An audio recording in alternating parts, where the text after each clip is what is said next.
The views and opinions expressed by the host do not necessarily state or reflect those of the guests.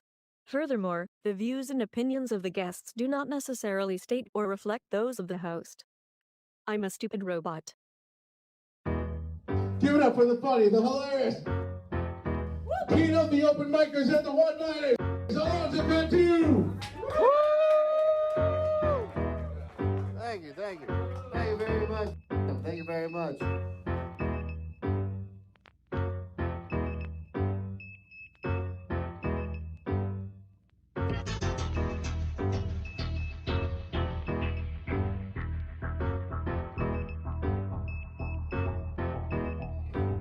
Yeah. Can you hear me now? Which one are you? This one? All right, there. Can you hear me now? Can you feel me? Now. Am I loud enough? Can you hear me now? Am I loud enough? Oh, yeah. Bryan got the funky stuff. Got the funky stuff. Bryan got that funky stuff. Yeah. Put it in my butt. Put it in my face. Let me get a nut. Let me suck it down. Oh. Don't be selfish with your nuts, son. Don't be selfish with that semen. Put it in my mouth, son, like some lipstick or lip balm. Oh, yeah. I'm Burt's Bees. No, I'm Bryan Powell's on my knees, and I gotta stick those nuts to any teas. Please, there might be children listening to these vile words. Yeah. I ate a bag of nerds out of Bryan Powell's butt. I said, so what? Cause I'm a slut. Cause I'm a... Sour Patch Kids, but that's okay. Got no lids when you pop the Pringles off. Once the fun pops, you can't stop unless you got Pop Rocks. Eat them out of my nuts. Eat them out of my bag. Put them all up and you're a hag. So, I hope everybody's listening. Yes. So your logo, I'm assuming you drew this? Yes. So this is like a man who's half cobra. He's half piece of shit. I know. Okay, good. Shit, man. Drunken piece of shit. Yeah. And he's either got a piece of poop for hair or he's like a child, like a Drunken Tommy piece of Pickles type. Yeah. And he's either got a piece of poop for hair or Yeah, he's one like second. a child. Just Trying to do the like a highlight. Tommy There we Pickles go. type. Yeah. And he's either got... That's trippy. I like that. Sorry. Reality's collapsing in on itself. Whatever happened to... I remember when you used to draw those cuttlefish. What happened with those? Those are cute. Yeah, I was thinking about bringing back the cuttlefish. I like the cuttlefish. Yeah, that was my plan to rip off Hello Kitty. Yeah. Ah, hello, cuddly. Oh, that's good. Oh shit. Yeah. Yeah. Fuck, Yeah, dude. I gotta steal that. HelloCuddly.com. Dude, actually, yeah, make those and then get one of those companies that like takes your drawings and makes them into like plushes or something, or like 3D print it. Like you can make a whole fucking Hello Cuddly fucking lineup, dude. You're right. All right. I'll only take 5%. I like that. 10%. That's what I took from Bob's insurance payout. No way. I got $50 from the insurance payout. Oh, that's all right. That's right. That's legally binding. What payout? Insurance payout. Oh, I gotta see That's it's $6,000, man. probably John right there. for what? The accident. Oh shit. Yeah. Oh yeah, I forgot about that. Yeah. Is everything okay? Yeah, my car wasn't. Sucks. Ah, shit. Show started. Oh. Fuckers. 1 second. No, wrong one. There we go. Ace. Hell yeah. How's it going, y'all? Hey, what's up? Hey, what's Tuttle? up, John? How you Did you lock the doing? door? Yeah, I picked up Bob. What Yeah, up? what's up, man? What's up, How are you? everybody? Hey, It is yeah. Saturday, as it always is on Planet Bad First Impressions. Yes. It is August 1st, the year of our Lord, 2026. Yes. We have a full house. I actually like, what do you guys think about how it looks now on screen now that I moved the couch around? Better? Whoa. Yeah, it looks badass. Looks better. That's what I'm talking yeah. about. Wait. Can we talk about Tuttle just coming in here with the fucking sickest drip I've ever seen? A Oh, yeah. roller coaster tycoon, like fucking embroidered shirt Put that fucking mic in your face. I know. Oh, yeah. man. and like a Windows 95 background shorts. Like, Yep. what the fuck? I was sleeping is in awesome. the shorts, That's awesome, and man. then I just found the shirt. Just That's woke nice. up I and woke he up just- at noon. All right. Where did you find Forget that shirt? I mean, I got it like a year ago. I'm trying to think of I think it's Error No Go is the site, but Okay. it's now one of those shirts that's just like enough in the closet that I think I just grabbed it. Nice. Damn. That's I'm, cool. I'm happy for you, and John. you. You're looking beautiful. Looks like you lost weight somehow. Yeah. Yeah, but this has been more. This has been more of Somehow. starving myself than Yeah. the exercise. Like the first time around, I lost weight. All right. That's what I've been doing. My chick's worried. I'm like, baby, don't get worried. Just enjoy the fucking view. All right. I saw my dad the other day, and he looked so skinny. I was like, I hope this isn't gonna be like I'm sick conversation. Yeah. He's like, no, oh shit, he's taking me to fucking Potbelly. Dad, you look great. I'm dying. Apparently he's Well, you just look doing great. well, but Yeah. I like grabbed his arm and it's like, is this a healthy forearm or an unhealthy forearm? You reached for him, and your hand just went through a mist like visage. You're like, oh no. Mhm. Oh fuck! I gotta go back in time now to Oh. save my dad. Would you prefer if your parents like haunted your house, not in like a bad way, but like were ghosts and stuff? Like they're just always there. Yeah. That's like Harry Potter rules. Yeah, you know? They're Like screaming at you and chasing you. that's not what happens in Harry Potter. They're always having fun and shit. They're alys goofing around. I And guess I just think of the restroom one. Oh, or like oh yeah, all the Hey, photos. I'll get one of those. all the photos of them in the house are like live. They're like trapped in there. They're like, Oh, that's Oh, good. yeah. that was in Harry Yeah. Potter, right? Yeah. Yeah, Oh, like I yeah, remember they that. could. We could have some painting ones, but I was also thinking just like maybe just they're around. Like sometimes my mom comes in there and she's all like, "Alonzo, take out the trash," and I'm like, "It's the trash is already taken out. Your work here is done." And she's like, "Okay, I'll be back tomorrow." So I they're don't know. kind of like a pull string version of their former selves. They just have like certain like Yeah, they're just Yeah. constantly. things they say. Yeah, they're like Alonzo. I don't know. Clean your room. Yeah, Go to your exactly. room. Mostly that. Get a job. It's gonna make selling the house especially weird knowing that you're passing that off. Oh. yeah. That Well, you know, ooh, Like my yeah. parents are still here. Well, you know, They're mostly cool. Great fucking question. Could you sell? I mean, depending on what the market's like. I mean, shit. You know what I mean? If you're like, could you sell it at a loss if you knew you were getting rid Oh. of your parents' house? Dude, But you have to tell your ghost parents to behave. Yeah. Guys, be fucking cool. they can't leave the house because their Yeah. souls are bound there, and they're like, "Please don't move." Don't move. Guys, we already have a septic tank fucking thing that I'm hoping they don't look at. So that's like they're definitely gonna look if they see a ghost. Yeah. Yeah. Well, you know what- Cute gift, Dad, but you were still on your second mortgage, so this is fucking me right now. Yeah. Man, yeah. We'll go on. you know that house that you picked me up? Yeah. Yeah. Yeah. Your uncle's house? Is that your uncle's house? No, that was my grandparents' house. Oh, nice. Was Yeah. that your ghost of your grandparents that I was talking to? Is that what this is about? No, that was my uncle, but yeah. Your uncle's cool as hell, dude. Yeah, I was yeah. chilling with Bob Dell's uncle. He's a cool ass Mexican guy. Wait, Yeah, this yeah. morning? I Yeah. know. He was cool as shit. He had an accent, but like not like a heavy accent, just like a cool San Antonio Mexican guy accent. What's your Yo, uncle look Dell. like? I'm trying to think of what. He has a kind of a mullet, you know. Yeah, he has like a cool like Harley rat tail Davidson. mullet. Harley Nice. Davidson shirt, you know. He's classic fucking cool uncle, dude. He's got a motorbike. He's got like a bicycle with a motor on the back of it. He's like, yeah, I'm fixing this up for old Bobby over here if he's not gonna have a car and shit. I'm like, dude, this guy's classic uncle. He told me he was his Based. uncle. I'm like, that, yeah. I was like, this guy's either your stepdad or your uncle. The vibes that I'm getting right Funkle. now. He's the funkle. Dude, he's the He's a funkle, dude. Exactly. Like, you want some coffee? I'm like, shit, this is great. I love Yeah. this dude. Yeah. So that was your grandparents' house? Yeah. Nice. Is that where he lives?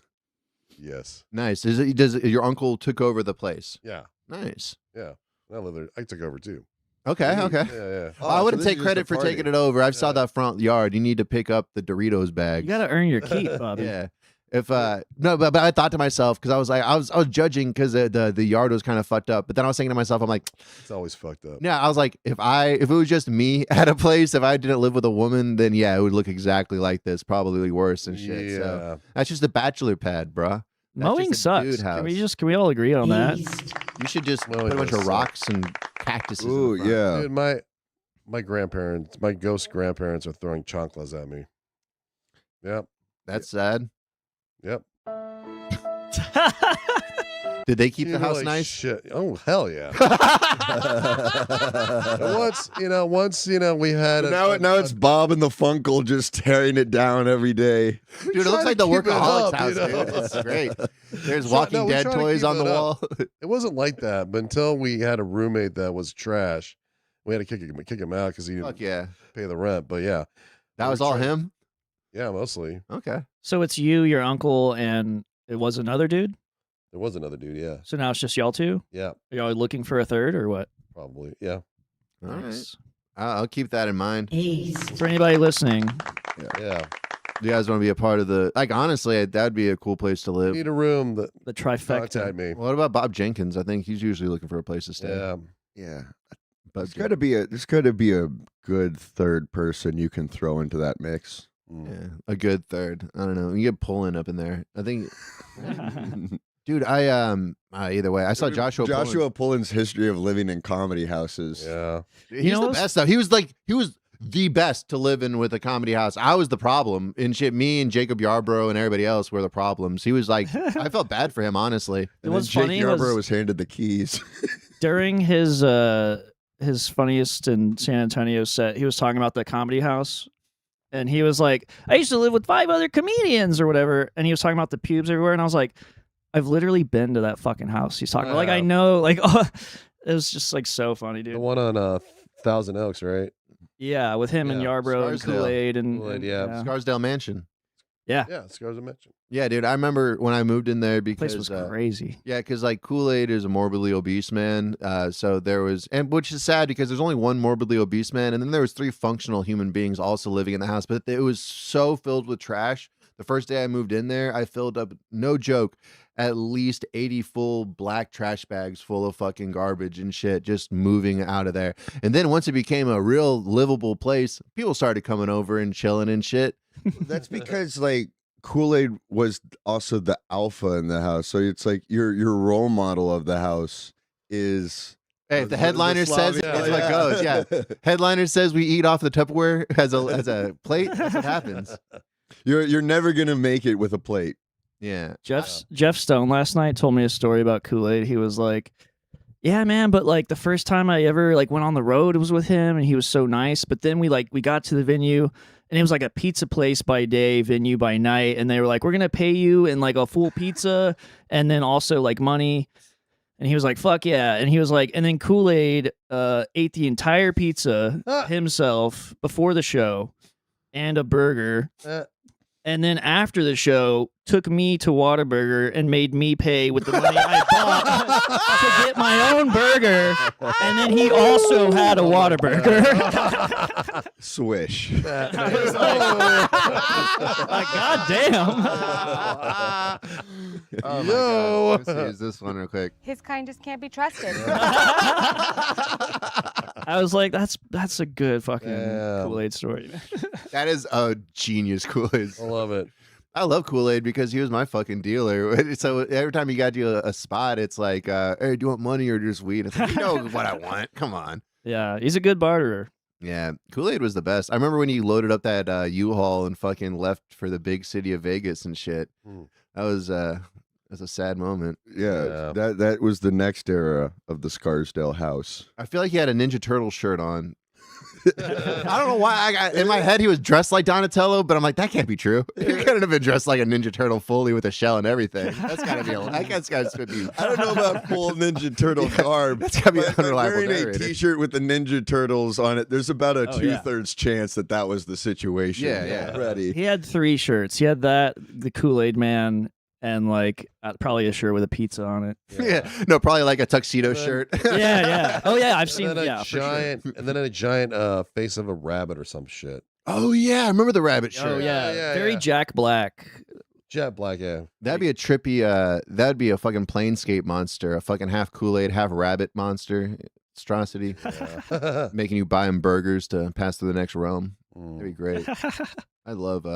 He's doing like I guess like some sort of like mini traveling show like in the Southwest called Kool-Aid and the Gang now, which feels like it should have always existed. Yeah. Yeah. Yeah, that should have been like a monthly showcase. Yeah. Kool-Aid in the game.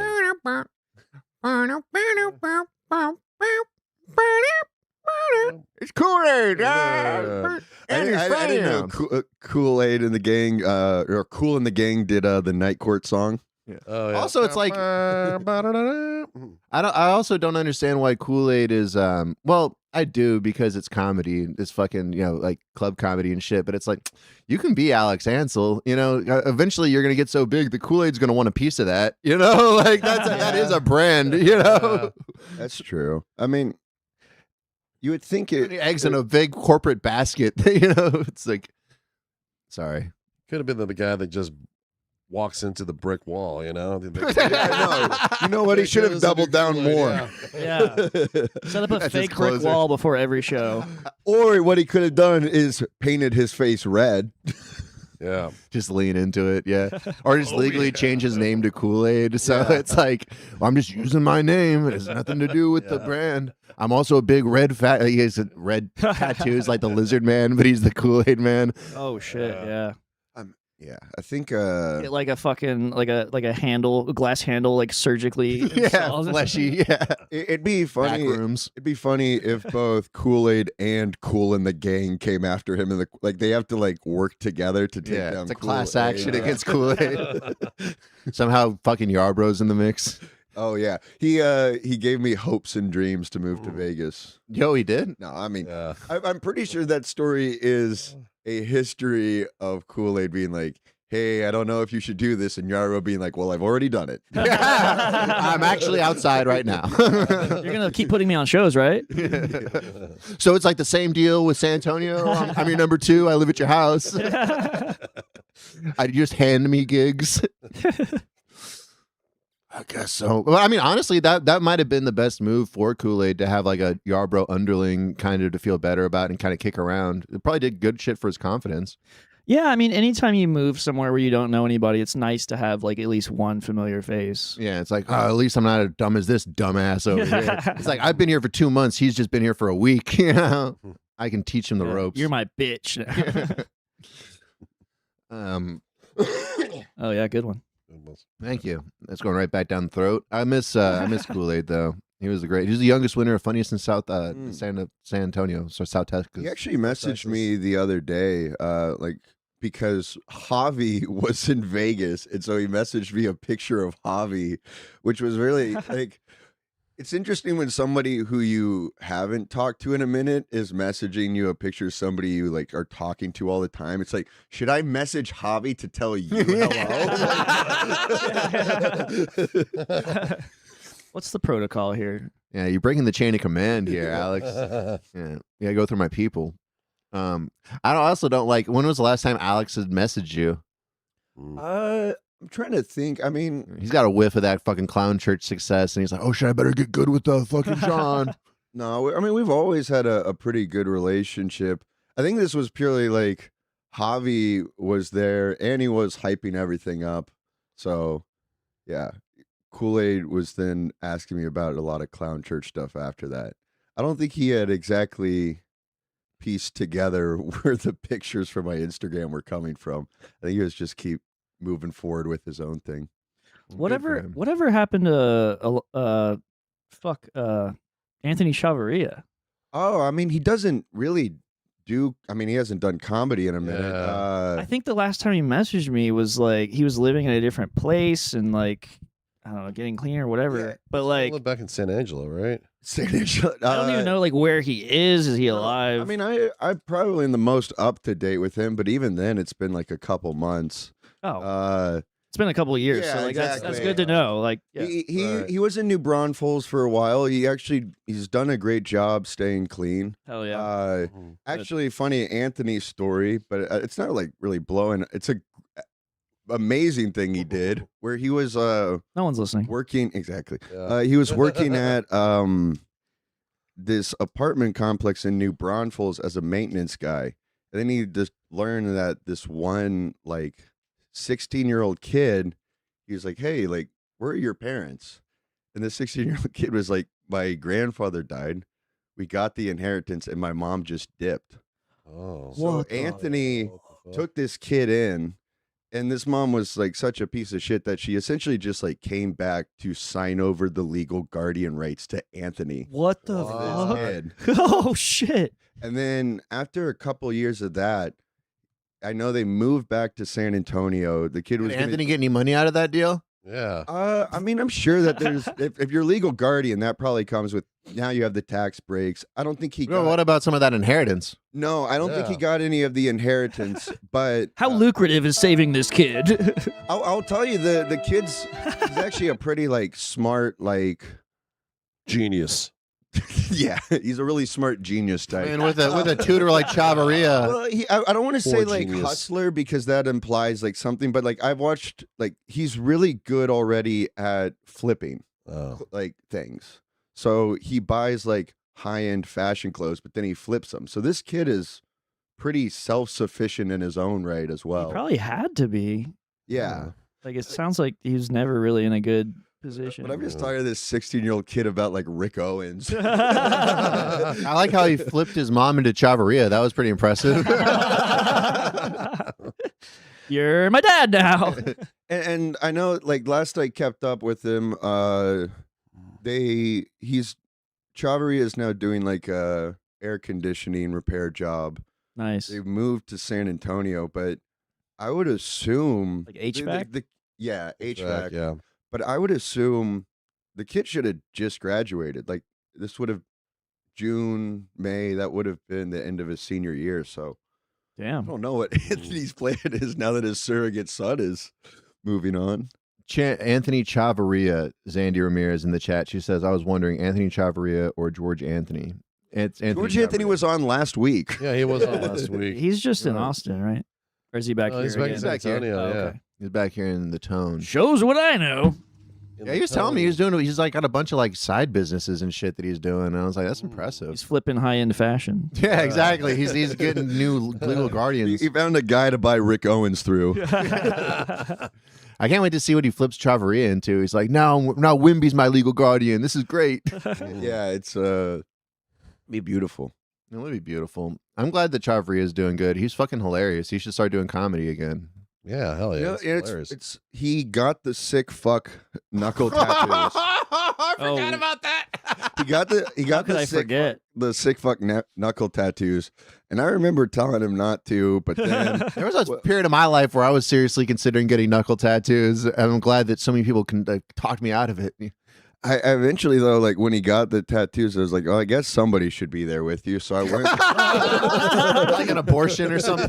Jesus Christ. So I was there for him getting the tattoos, Oh no. and yeah, he just kept being like, this is my way of doubling down. There's no way I could do anything but be a stand-up comic after this. And then he quit like half a year later. Oh fuck. No. Yeah, I think like if you look at the timeline of his life, like that was like everything went off a cliff after that tattoo. Well, because you got to think about it, because that is a mentally ill mindset where it's like, all right, you're already in the throes of mental illness, and this is coming from a guy that's gone through it. I'm starting to get out of my own shit, so I'm not talking down on anybody. But that is where it's like, oh, as opposed to like doing the hard thing, which is like work. You know what I mean? Yeah. I'm gonna do the magical totem knuckle tattoo I'm not gonna- that fixes all the little missing things. Yeah, exactly. I won't go out 7 nights a week and do every mic, but I will get these tats. The problem isn't that I'm not focused; it's that I haven't doubled down hard enough. Yeah. It's that I haven't burned enough bridges. Yeah. Yeah. Eminem always said, you're making it when you have haters. Yeah. Yeah. And who's the biggest hater that you can be except to yourself? How could I really fuck myself over? He's gonna hate. But yeah, that is the funny thing, because I'd ask people with knuckle tattoos. They're like, oh, I was thinking about getting some knuckle tattoos. I'm like, yeah, don't, please, don't ever do that. I don't know if he was talking about getting them replaced. You should. That's like, I've been thinking about getting this one removed. Oh yeah, look, this is somebody who was supposed to tattoo the cuttlefish on my arm, and they like like passed out on Xanax halfway through. I mean, That's an even cooler tattoo. It's got a story. It's a Yeah. conversation piece. you could probably get that like finished or filled in. Yeah. What I wanted to get is the fucking. Kind of looks like a Klansman though. I probably won't ever get this, but at the time when I was going through my fucking mental illness phase, I was like, I wanted to get the tombstone with the grave, and then the skeleton coming out of the grave holding the cup of lean, and it says "Forever Throwed" underneath it. Nice. I mean, that's pretty sick. It is. I know. I still might get that one, but I'm like, I don't know if I want to. That's a full back if I've ever heard it. Oh, I already have shit. the full back though. Oh yeah. What is the full back? I it can't exactly like. Oh yeah, let's see it. I don't know if it's like. Oh. I guess it's Whoa. a little. Oh, he's satanic. sleepy. He's like meditating. He's like doing a. Is there a name for that symbol? I call it the Buddha Met. Ah, It's the Baphomet. head of Baphomet wrapped around Baphomet. with the uterus, that and makes you know the pentagram, and then it's Yeah. got the body of Buddha. Kind of the looks original like Buddha, the skinny. Abracadabra, the Pokemon. It does kind of look like Yeah. abracadabra, Yeah. which is probably what I was Abra, yeah. thinking. Yeah. I probably just really wanted a tattoo of abracadabra. you didn't want to get made fun of at Yeah. school. It's do abracadabra, but like badass. Abracabadass. Yeah, I mean that would probably be just as cool. Now that I think about it, it's just as nerdy. Being into Satan is just as nerdy as being into Pokemon. No, there's a commentary with combining a Baphomet with Buddha. Yeah, it's I like it. Oh yeah, it's I don't get me started on occultism and spirituality because it turns into a very dumb podcast right away. Oh yeah. All right, let's talk about something else. Funniest in San Antonio. How's that going? Yeah. I don't want to jinx it, but I did get to the semifinals. Awesome. No, I was so glad you moved on because you were like top 3. Me and my wife both voted for you, and Thank we you. were like, and she really liked your set, and I was like, yeah. And then like later, I was telling her about one of your old jokes that I used to fucking love, and I butchered it, but it was about like giving drugs credit for like the problems they created, and you're like, good thing I took these fucking mushrooms. I wouldn't have seen that whale in the road or whatever. Yeah, no, that's a Fucking sick bit. that's it goes yeah, I do a lot of drugs. I'm one of those people that gives drugs credit for solving the problems the drugs themselves created. You know, like the other Already day- great premise, like so good. Yeah, it's like I'll give you an example. I was driving down the street the other day, and I was like, and I ended up in a ditch. And I turned back to my friends, like, dude, thank God we took all that acid. Almost hit that dinosaur. yeah. I wouldn't have seen it if my third eye wasn't wide open. Yeah. Fucking good. Oh yeah. Yeah. Thank you very much. I got to bring that one back. Yeah, it was a solid round. semifinals. That's solid. Semifinals, yeah, the 7 minutes. So I'll probably reuse some of the one-liners, but then I was thinking about doing the Spider-Man bit, or maybe I'll do that one. That sounds like a decent one. When is it this upcoming week? No, September 2nd. Okay. Yeah, it gives me a whole month to sweat it out. But We still have to finish all the other Wow, first what- rounds. Yeah. Yeah, I'm surprised how long that is. it's good, dude. Honestly, if people want to go see like a comedy show and see like local comics, go to the funniest contests. Like every year, they're the best shows of the year because everybody's doing their best and they're Yeah. short showcases. Well, most people are doing their best. Yeah. Let's be honest. Yeah, last night was a little bit, but that's good. You know, I mean, I felt good because I'm like, oh shit, I'm gonna be doing good. Like, thank God they bombed, so I can go up there and fucking not. Yeah, one person went up there like real hard, and they were just like, "You ever fucking chick on their period, dog?" It's just like Jesus. You do get Opener. like a handful of people who sign up who like have never done an open mic before. Like they think Yeah. that like this is the way you start doing comedy is the contest. They're the comics you see like exactly once a year when the contest pops up. Which I like Oh, yeah. too. I mean, there is something to that. I like comedy is so not one thing. You know what I mean? It's just it's so many different things to so many different people. And like the older I get and the more that I do it, that's the more I appreciate is like I don't have to get what this other person gets out of it. I can just enjoy, you know, what it does for me and what I enjoy with it. Yeah. Yeah. It's like honestly being around like a lot of different comedians. Well, in different styles too. Oh, yeah. Like there's some people that were doing like, I wouldn't call it hack necessarily, but like getting a lot of laughs, and I'm just like, okay, this is like great, like cruise ship comedy. You know what I mean? Like, yeah. but it's not like something I enjoy, but they're doing objectively well. Yeah. You know? Like clean comedy. Yeah, but also just like, oh, I've heard like most of these jokes or versions of them or Yeah, premises yeah. before, but they're crowd pleasers. Like, Right. not everybody here like knows, all these people's jokes and like knows about comedy. So I have to like turn that fucking brain off. Yeah, no, that's one of the hard things too. Is like sometimes it's good to go for the low hanging fruit. Sometimes like especially if you are working on like some other stuff, it's like you can give yourself a break because honestly, you're giving the audience a break. You know what I mean? Like give them a little bit of a break, so they can get into maybe some of your headier shit. But if all your stuff is just low hanging fruit, then yeah, there's like a difference. But here's the thing. For me, but if it's the audience likes it, that's the most important thing is Yeah, yeah. just appreciating how good their relationship is with the audience. Like I don't necessarily even listen to their material as much as I like listen to the audience's reaction to their material. And I'm like, oh, okay, that's interesting. Like, Yeah. You're like, I'll steal that one and that one. Ooh, yes. Yeah, but no, to your point, it's a good like tickets were like $5. Yeah. And you get to see like 15 comics doing their best, like it's a great for an audience member. Yeah, I always enjoy the. I'm glad that they brought it back because after River Center, I don't think they had it for a couple years or something. Yeah. So Yeah. that is a nice thing. I'm happy for it. Did the Riot do their own version of it? They did. Jeevan won. Okay. Mm.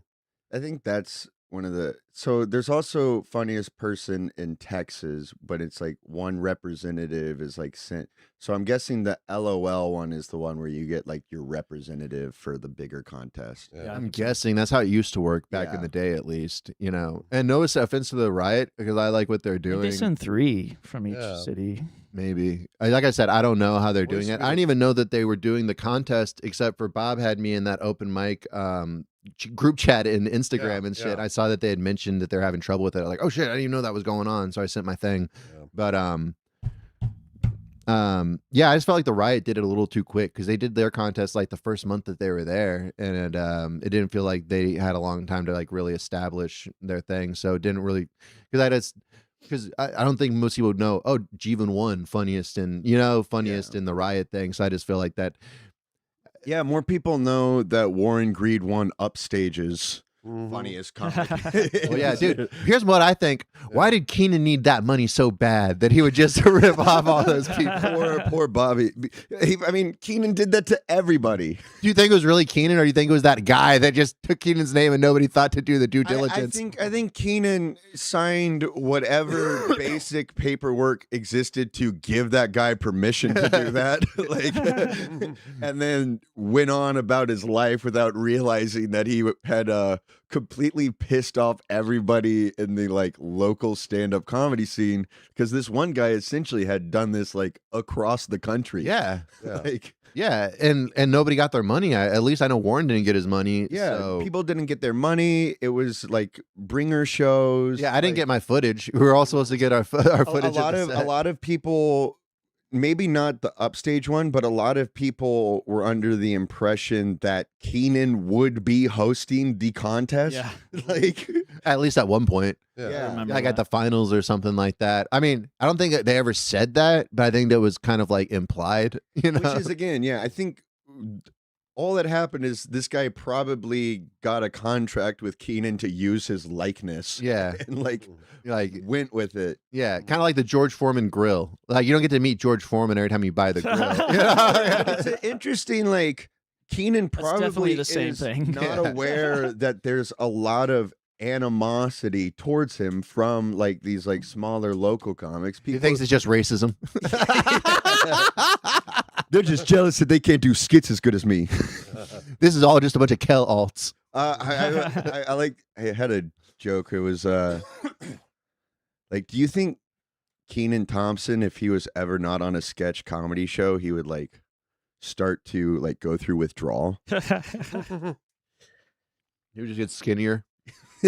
I have to say, like, I don't know, like him with the rest of the SNL cast now, it just feels so weird and out of place to me. Like every time he's in a sketch, like I just see him. Who? Like Keenan. Okay, Dumbs. Yeah.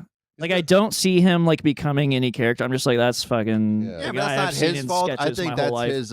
That is true. I so think that's our fault. I just think because- he's a bad actor too. Like I don't know. It's interesting that I he's think he's one of the weakest cast members. like Yeah. a lot of we have to realize like people aren't it's not like he's the longest cast member because that's what he wanted to do. Like typically, like people get fired. Like people eventually, or it's a launch pad for a bigger career. Yeah. Every so time that's where like this Keenan being this like longtime SNL. There's a lot of it that's like artificial. Like a lot of it is like purely Lorne Michaels' decision that he still wants to have Keenan. Yeah. And for whatever reason, he's like not been as ruthless in cutting him as he has. I think Lorne Michael every time he can't tries be like to, the biggest draw by any means. I think every time he tries to tell Could have a Keenan breakthrough. that he's going to be fired, Keenan goes like this.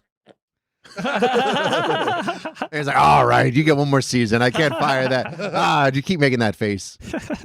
He's been around since 23 years. I mean, But also, Horatio Sands was on the show for like 20 years too, and he was just like a background character. Like those background characters usually, first off, it's like they're not doing anything else. You know what I mean? So it was then like again- some older white guy was like the longest tenured for the longest time. I mean, then again, Tim Meadows has been there for like, he's a black hair that's been there for 10 years, but he had pretty good characters like the Ladies Man. Yeah. I mean, and he did the Ladies Man movie, and like Yeah. he became a movie star. But I don't know. I think you need a fat black guy. You know what I mean? That's non-threatening, and that's fucking Kenan Thompson right there. And he always has a built-in.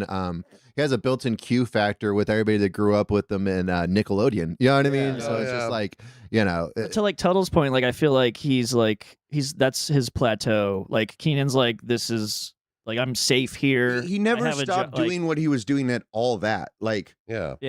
ever since his first job at the age of 12, he has been doing the same thing. Yeah. Like That's kind of what I'm saying too. It's just like I Mighty don't know. Ducks.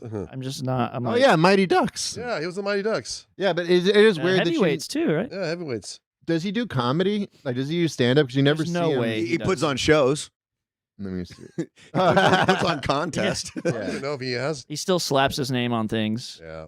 Ian Sonson, Waffle House. You know, it could have been Kel Mitchell. Zandy in the chat said that Kenan Thompson handled fire in the Waffle House sketch. So let's see. Oh, Oh, this yeah. is a recent one. It Oh, yeah. seems. Is this the one that he like? You said it was inappropriate, or am I thinking of something else? Let me see if I can get this playing on here. Let's see. I got. Oh, there we go. Jesus fuck. Shit. There we go. Oh, I know what it is. I have something I need to tell you. What's up? I'm not going to state next year. What? We had a plan. We were Sorry. both gonna go to state and then move back to town after Oh, yeah. and get married. That's what we wanted. No, that's what you wanted, Zach. Right? I want more. More than state. More than this town. More than me. Yeah. I don't understand. What did I do wrong? Nothing. I applied to this music program in New York City. I got in. Oh my God, whose dog is this? Aren't you gonna say anything? Get the dog out of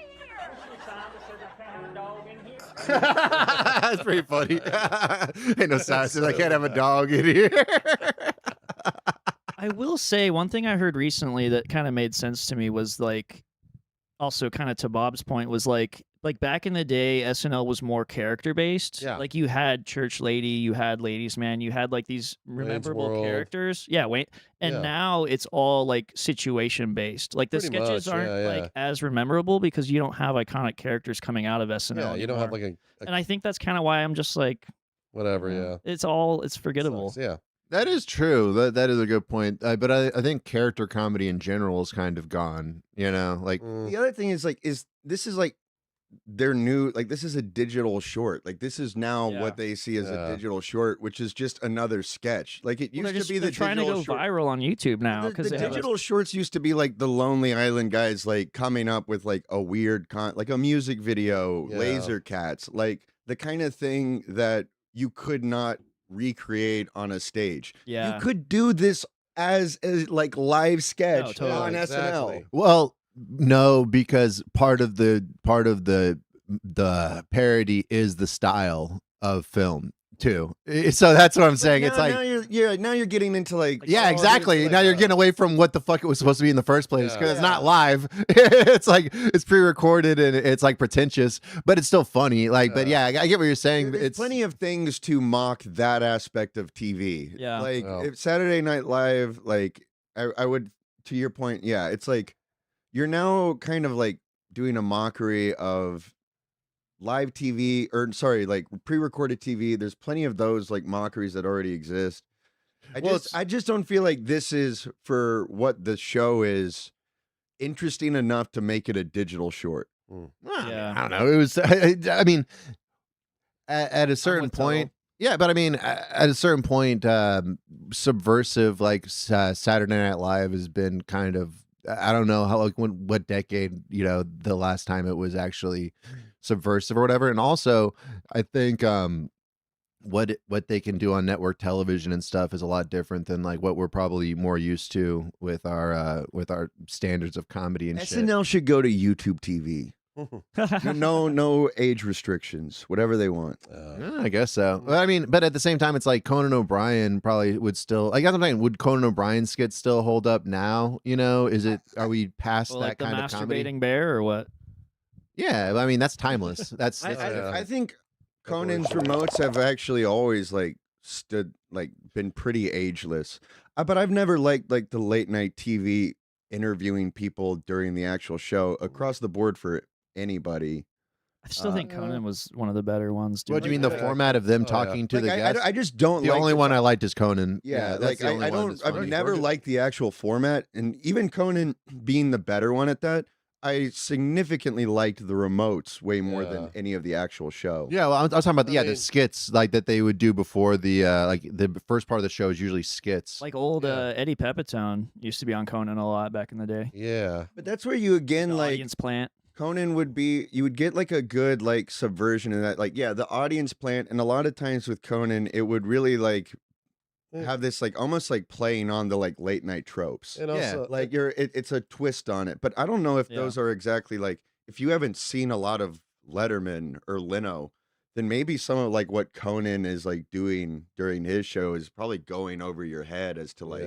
Well, I mean, here's the thing. Just the idea of celebrity worship is kind of just because I mean that's what it was, where it's just like, oh, these like here are these like glamorous people that we're gonna put on stage to act like regular people to promote this fucking movie, you know what I mean, and promote this lifestyle really that you kind of dream about and shit, that you're like, oh, maybe one day get that lucky break, or maybe not anything that, just something to dream about too. Something Conan was always really well, like if you watched a Conan remote, he could go into like a situation with normal people and he could poke at them, but still make them like laugh and have a good time. And the question was like, why did he never do this to celebrities? Okay, he would kind of suck celebrities' dicks. Letterman was always the good one about like actually calling out a celebrity. Well, here's the not thing. really caring about like Back in the day, you needed to go on like that you need to go on Joaquin Phoenix television interview.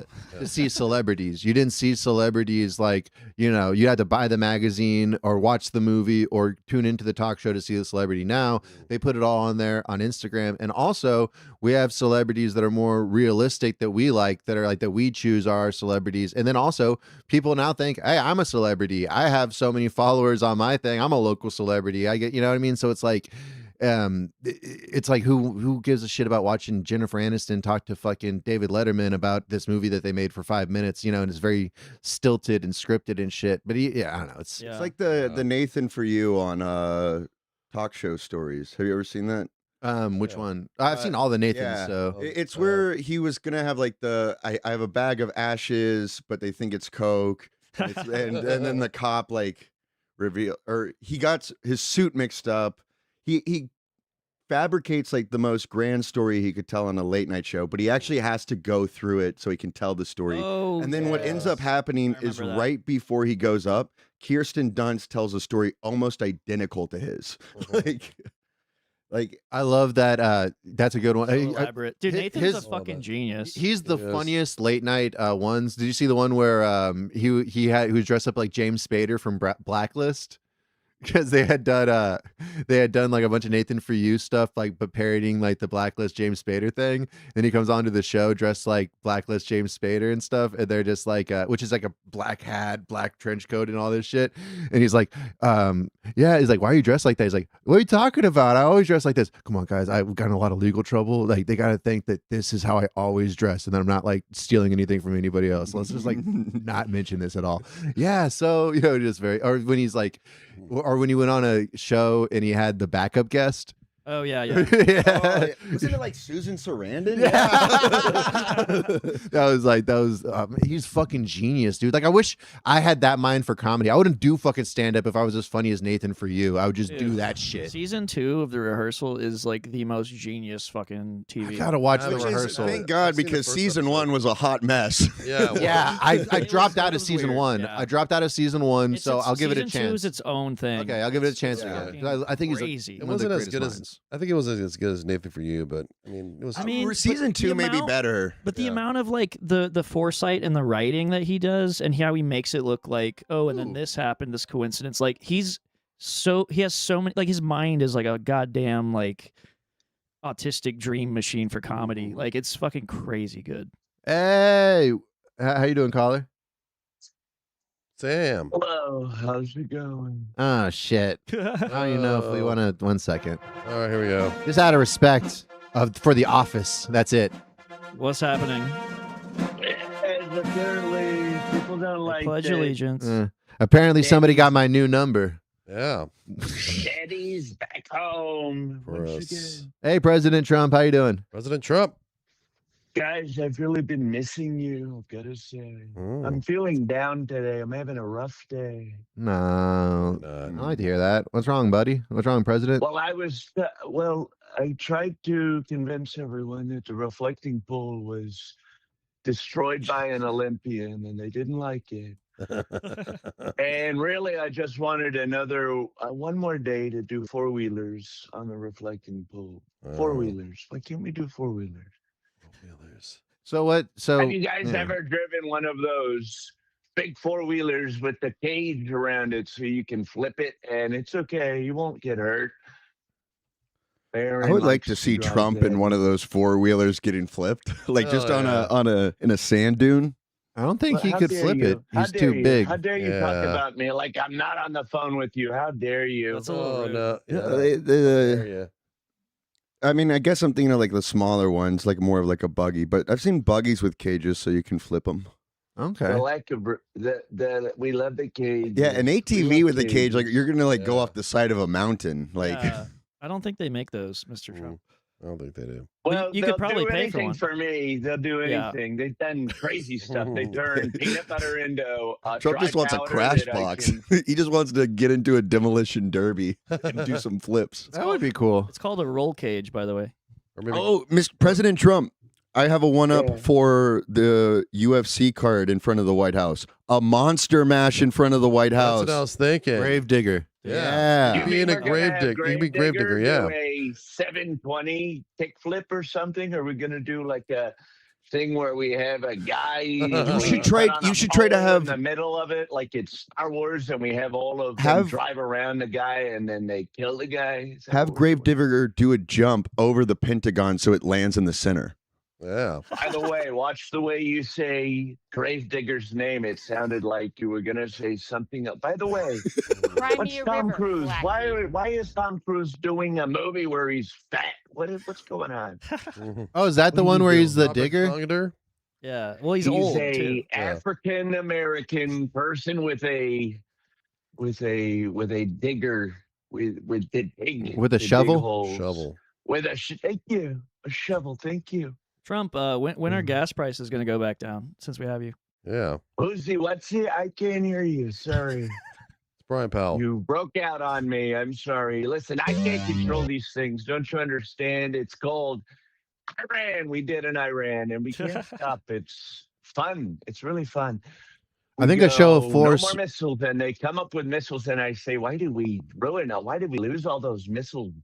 Killing all those Iranian kids. We should have saved a couple of them because we're at this point where we're running out of missiles, and I need more missiles. Well, here's the Have you point. ever There's so wondered many if we missiles. just like shot I'm curious if we just shot 2 of our own missiles at each other. Do you think that'd be a big explosion? Yeah. That's a good question. Hopefully, it would crunch in the middle like a Hanna-Barbera cartoon, and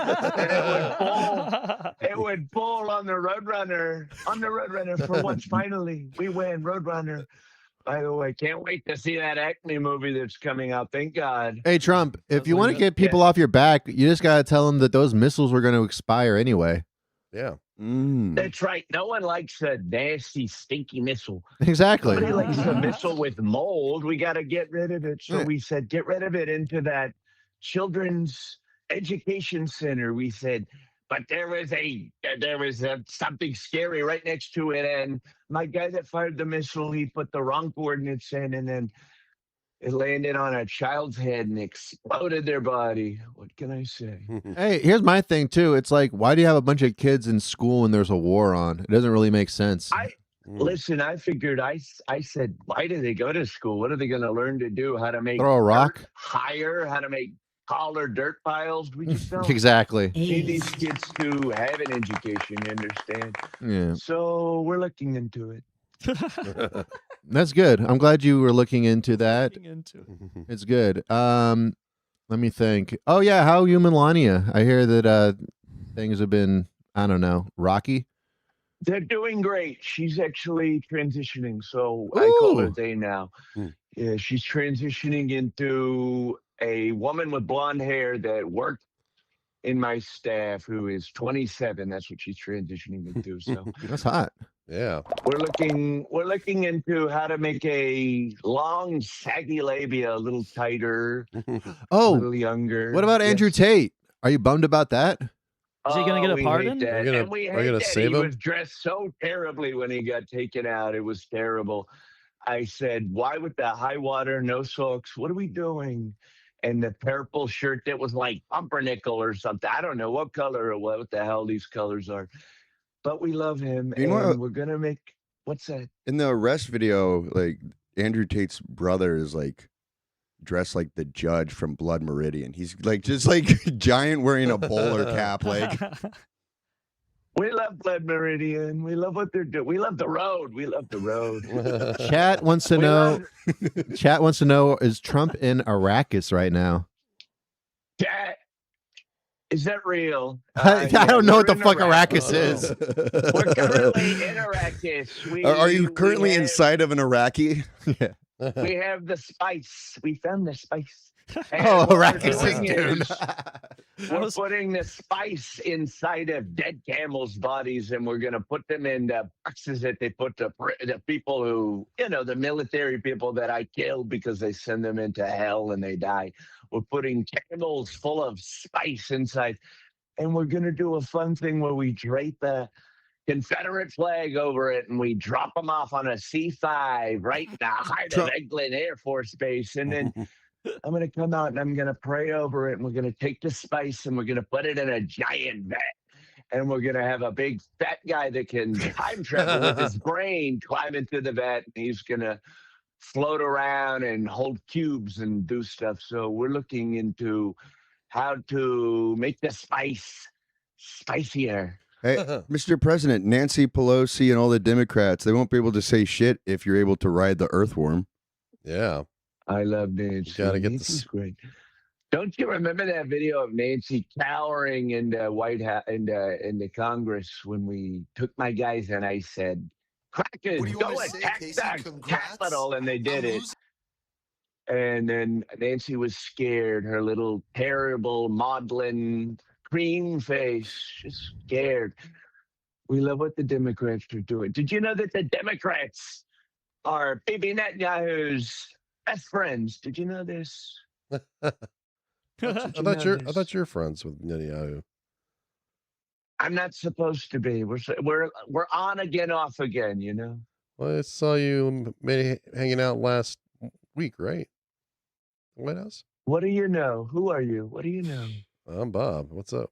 I'm Classic. kidding, Bob. I know you love me, Bob. Seems like you just met your match, Mr. Trump. Yeah, exactly. Bob, Wow, what's up? I really feel like he stepped to me and I didn't have anything. I'm sorry. I So know. Bob has real Trump Bob. energy right now. Yeah, I'm Bob. Who the hell are you? that's right. Well, Yeah. Bob only likes people that like him. Yeah. Well, anyways, guys, I have to get back to my computer. I'm watching the Bud Dwyer suicide just on repeat. That's hot. Yeah. It's great. I love when he tells everybody Let to, me see if I if can you want find to that. get out, you should get out now. There's a gun, gun in his hand, and the woman, she's like, "What are we gonna do? But what are you doing?" Boom, brains all over the place, and they're freaking out, and they're like, "This is normal. This is America. Soon it'll be happening everywhere." Yeah. Childish Gambino. All right, fellas, I gotta get that one to right it. there? I'm putting together an IKEA bed right now, so I love you guys. I love miss you. guys. All right. I want to see if I can actually find the video of Bud Dwyer shooting himself in the head. Let me see. Get the Bud Dwyer. Get the seen Bud that, Dwyer. yeah. Get the Bud Dwyer. Get the Bud Dwyer. We love it. We love Bud. And he killed himself over like wire fraud. It was so Yeah, it was over nothing. He didn't even touch a love kid that? or something. Don't you love the 80s and the 90s when guys would kill themselves because the stock market crashed? God forbid. I wish. They'd kill Good old themselves days. because of shame, like they're Japanese or some shit. Yeah. What's good? I like love it. doing a That's my hottie-toddy. favorite thing about being president is now all these horrible demons just feel so much pride about all their crimes. We love Trigger it. warning. Dude, I love that fucking. I'm not showing it on the screen. I'm just showing it to you guys. Yeah. You guys can look this up yourselves. I don't know. I haven't seen it in a couple years. I wanted to watch it again. It's an annual tradition. Dude, that's a big fucker gun, too. Damn, that's a big barrel. Yeah. This will hurt someone. No. Isn't Yo. that crazy that he was That's saying fucking crazy. himself Yeah. as someone, and he just absolutely takes himself out. It's crazy.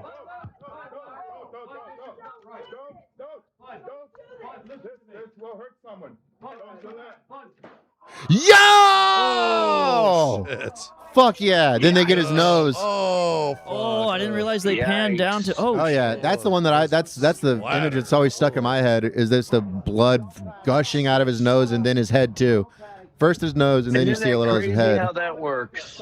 Isn't that crazy how that works? And now, right into action. Damn it, Trump. Listen, people always wanted me to do it that way, and I won't do it that way. Don't you understand? I'll never do it that way. And if I did do it, I would absolutely make sure that it was during a important American You know what? holiday. I think I can play it. No one's watching. Juneteenth. I'm absolutely unaliving myself. Well, whatever day you do it will become a holiday. So. I'm gonna play it one more time for the UT. I want to see if this will give me a strike. Brian, look Can't away. see You shit. have such a kind, sensitive, deep. You can probably get the Oh. shot. That thing Probably kill not the himself pan. again. Don't Yeah, do it, I'll leave Brian. that. Yeah. Jesus Christ.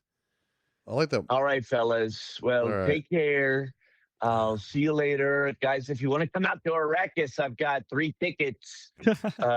Chappelle's doing a comedy show out there, so we're going to have a lot of fun. All right. All right. Ta-ta. Bye. All right. Thanks, Trump. Later, Trump. That was cool. I haven't talked to Trump in a minute. Yeah. What's he been up to? Yeah. I don't know. I feel like so has the Iraq war like hit us yet? Because they keep on talking about, oh, it's just around the corner, the economic collapse of us. I mean, gas is slightly going up already. Yeah, I really. mean, maybe not as we've seen gas hit these prices in the past few years, so I don't know if it's Yeah. crazy, but We didn't even fuck with Iran during that time. it also feels like Yeah. weird to be like talking about gas when it's like a war. Yeah. Yeah. I'm waiting for all the other stuff because I mean gas is the most important thing because it drives everything else. Like, you know, they need gas to move the food to places and shit. But yeah, you know, I thought it was gonna hit like $20 a gallon or some shit like that, but I guess they can't do that legally. Yeah, I mean, I know there's the reserves, and then I mean we have, you know, at least some ability to make oil ourselves. Constantly, like whenever there's an issue like this, like the U.S. will get hit by it, but we at least still have the ability to make oil. It's typically like Western Europe gets fucked Yeah. because they can't make their own oil. Well, they And they have to buy it, so they're essentially their options become America or the Middle East. the Middle East makes way more sense. Well, Russia too, and that's Russia why too, they yeah, released which is so funny that we were like fucking with Russia until they decided to fuck with Iran, and then like, okay, we're cool with you right now, Russia. Yeah. Like, dude, Russia. That's kind of been the history of our relationship with Russia, is that we have the same problem in the Middle East. Like they had an Afghan war like The a 80s. decade No, we before didn't us. have the same problem in the Middle East. Russia went over to the Middle East to go fuck with it. Then America decided to have a proxy war with Russia through the fucking Middle East, which caused our problems with the Middle East. We didn't have any problems. We Well, decided. no, I guess maybe they're mutual enemies, if nothing else. Yeah. But why they got to be enemies though? I know. Why can't we all be friends? Like I think a lot of the times in Russia, because they're closer and because they actually do have like a decent Muslim-sized population, Whoa. they actually have to Oh. deal with extremism more, and they treat it more of a threat. There's a lot more Islamic terrorist attacks that happen in Russia than have happened in America. It's just 9/11's the most famous one. Yeah. Oh, we should have asked Trump about the new Red Scare that's going on. Yeah. Oh. Is there a red? The What's the Is red there? scare? commies. Oh, Are we afraid of communists again? Yeah. Yeah, Trump's talking about it. All the Republicans are talking about it. I guess like China. They're Trying to gonna hold. No, they're saying that it's here and people are Yeah. voting for socialism and Oh, communism. I can't wait, But dude. they, but they use them interchangeably, of course. Yeah. No, I can't wait to vote blue in the midterm, dude. I'm just gonna go over there and vote blue. Every person, everything blue. Yeah. And I'm gonna encourage other people to do so too, because they took away weed for some fucking retarded Oh reason. yeah, as of Yeah, today, it's a yeah, felony. Felony. Yeah. Even though they scheduled Fucking as a crazy. even though they scheduled it as a Section 3 drug. Well, and it's not a felony. Category 3 drug. Yeah. I'm sorry. Drinking's not even a felony till your third DUI, and less than an ounce will get you up to a year in prison. Yeah, I mean, here's the thing. I don't even want to play with this Crazy. whole fucking. It's like that whole is like, oh, drinking or weed. It's like, don't. They already passed it, said it was okay, and then they're retroactively passing it. Like what, 7 years later, because it was 2019 where they like started, making the laws and shit. Now it's like everything's actually established. Like, oh, we changed our mind. So what? All these small businesses, you know what I mean? Yeah, are no. fucked. Yeah, So it's No. like, yeah. Not. I mean, even some of them are like have become borderline chains. Like at this point, Yeah. like Yeah. they're and their entire business is like. We used to be like like holistic healing kind of place was our vibe, and now we sell kratom and vapes. Like, Yeah, we got rid of our crystals. yeah. I went to That is the funny thing. Like every vape place is just a weed place too. Yeah, I mean, but which is fine. Like as I'm saying, who cares? It's fucking. It grows out of it. It's like it's a fucking plant. Yeah. It's not even. It's I don't know. Go on. I went to a Mr. Nice Guys yesterday because I didn't know what the fuck was gonna happen. Were you in Corpus? No. There's one on Wetmore in Thousand Oaks. Oh. And I was talking to the dude because he was like, "Oh, flour," and he pulls out this bin, and I'm like, "Oh, it used to be on the walls," and he's like, "Yeah, I don't know, I'm selling it out of the bin right now because they keep changing the shit, and I don't even know what the fuck's going on." And but they also sell like the THC fucking seltzers and like vapes and like, I mean, so they're gonna be okay, but There's they don't even know what the fuck to do with their inventory. Dude, Circle K has like Give it to me. THC drinks that are only 10%. Yeah. So what's gonna happen to that? They're gonna take that away. Circle K will be Spec fine. sells Delta 9 drinks and shit. Yeah, I mean anything that has to do with alcohol will be fine, but it's just like I don't know. So it's just the flour? I don't know. It's just Which again is like my understanding was that you don't get anything besides the flour because like with the way the law works, it doesn't really like in order to make the concentrate, you have to like commit the actual felony of lighting it up. But here's the whole thing. It doesn't really matter what the law does. It has to do with what the fucking cops are gonna do. You know what I mean? Yeah, Because like you I can fight all that shit in court, I guess, at a certain point. But I it's would like you're argue still that fucked. if these places are still putting these like concentrates and edibles up, then that's a sign of what I always assumed, which is that it's not actually in there.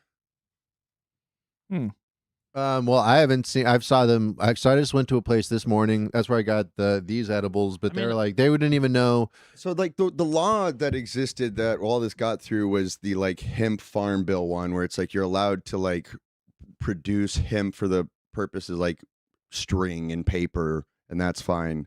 But what is it? Things like THCA, THCP had with their There's a like you- threshold. There's it's like- 0.3. but it's also like as simple as like it's still the same plant, but if instead of letting it grow, you just grab it off early, then it's almost like you're testing it before it actually becomes the full thing. So that's kind of what the like catch Yeah. was, is that it is the same thing. It's pre-weed. Yeah, Just exactly. but- uncured. It's like, yeah, Exactly. it's basically like, I'm trying to think of a good metaphor, but if like instead of getting honey in the jar, they just gave you the comb, the honey in the comb and stuff, and you had to process it from there. But also as a part of that, like what makes it illegal and what's a part of the law is like ignite it is illegal. It's not So, jankum yet. It's just like- poop in a jar. Like you're if it's on fire, then there's okay. Well, no, you're not using it for the farm bill purposes.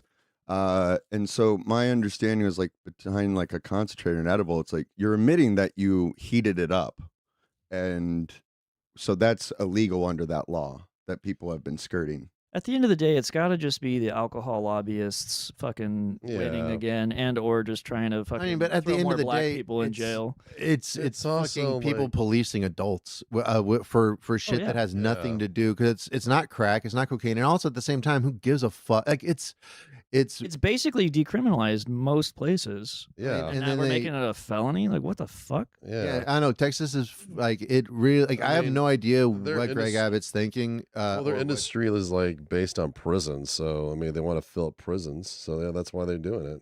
I guess so. I Yeah. mean, it feels very. We should make turn signals a felony and Yeah. not using them a felony, and then we'll have enough people in prisons. Yeah, Dude, that's what I'm that saying, shit drives me up the wall. the turn signal thing. Yeah, It's so easy. It's the easiest thing you can fucking do. yeah. I don't know. It's just No blinker. What a stinker. Mm-hmm.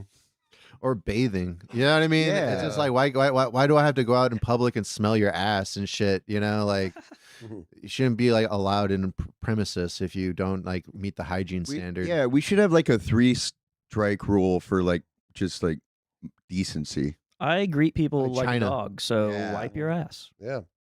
I mean, social credit score thing feels like something that they're already kind of doing in a soft way just through like social media, just like the way that You'd be people as a- surprised how much of your like the Chinese social credit score, upon hearing it, how much it really is like just a normal credit score with a couple extra factors brought into it.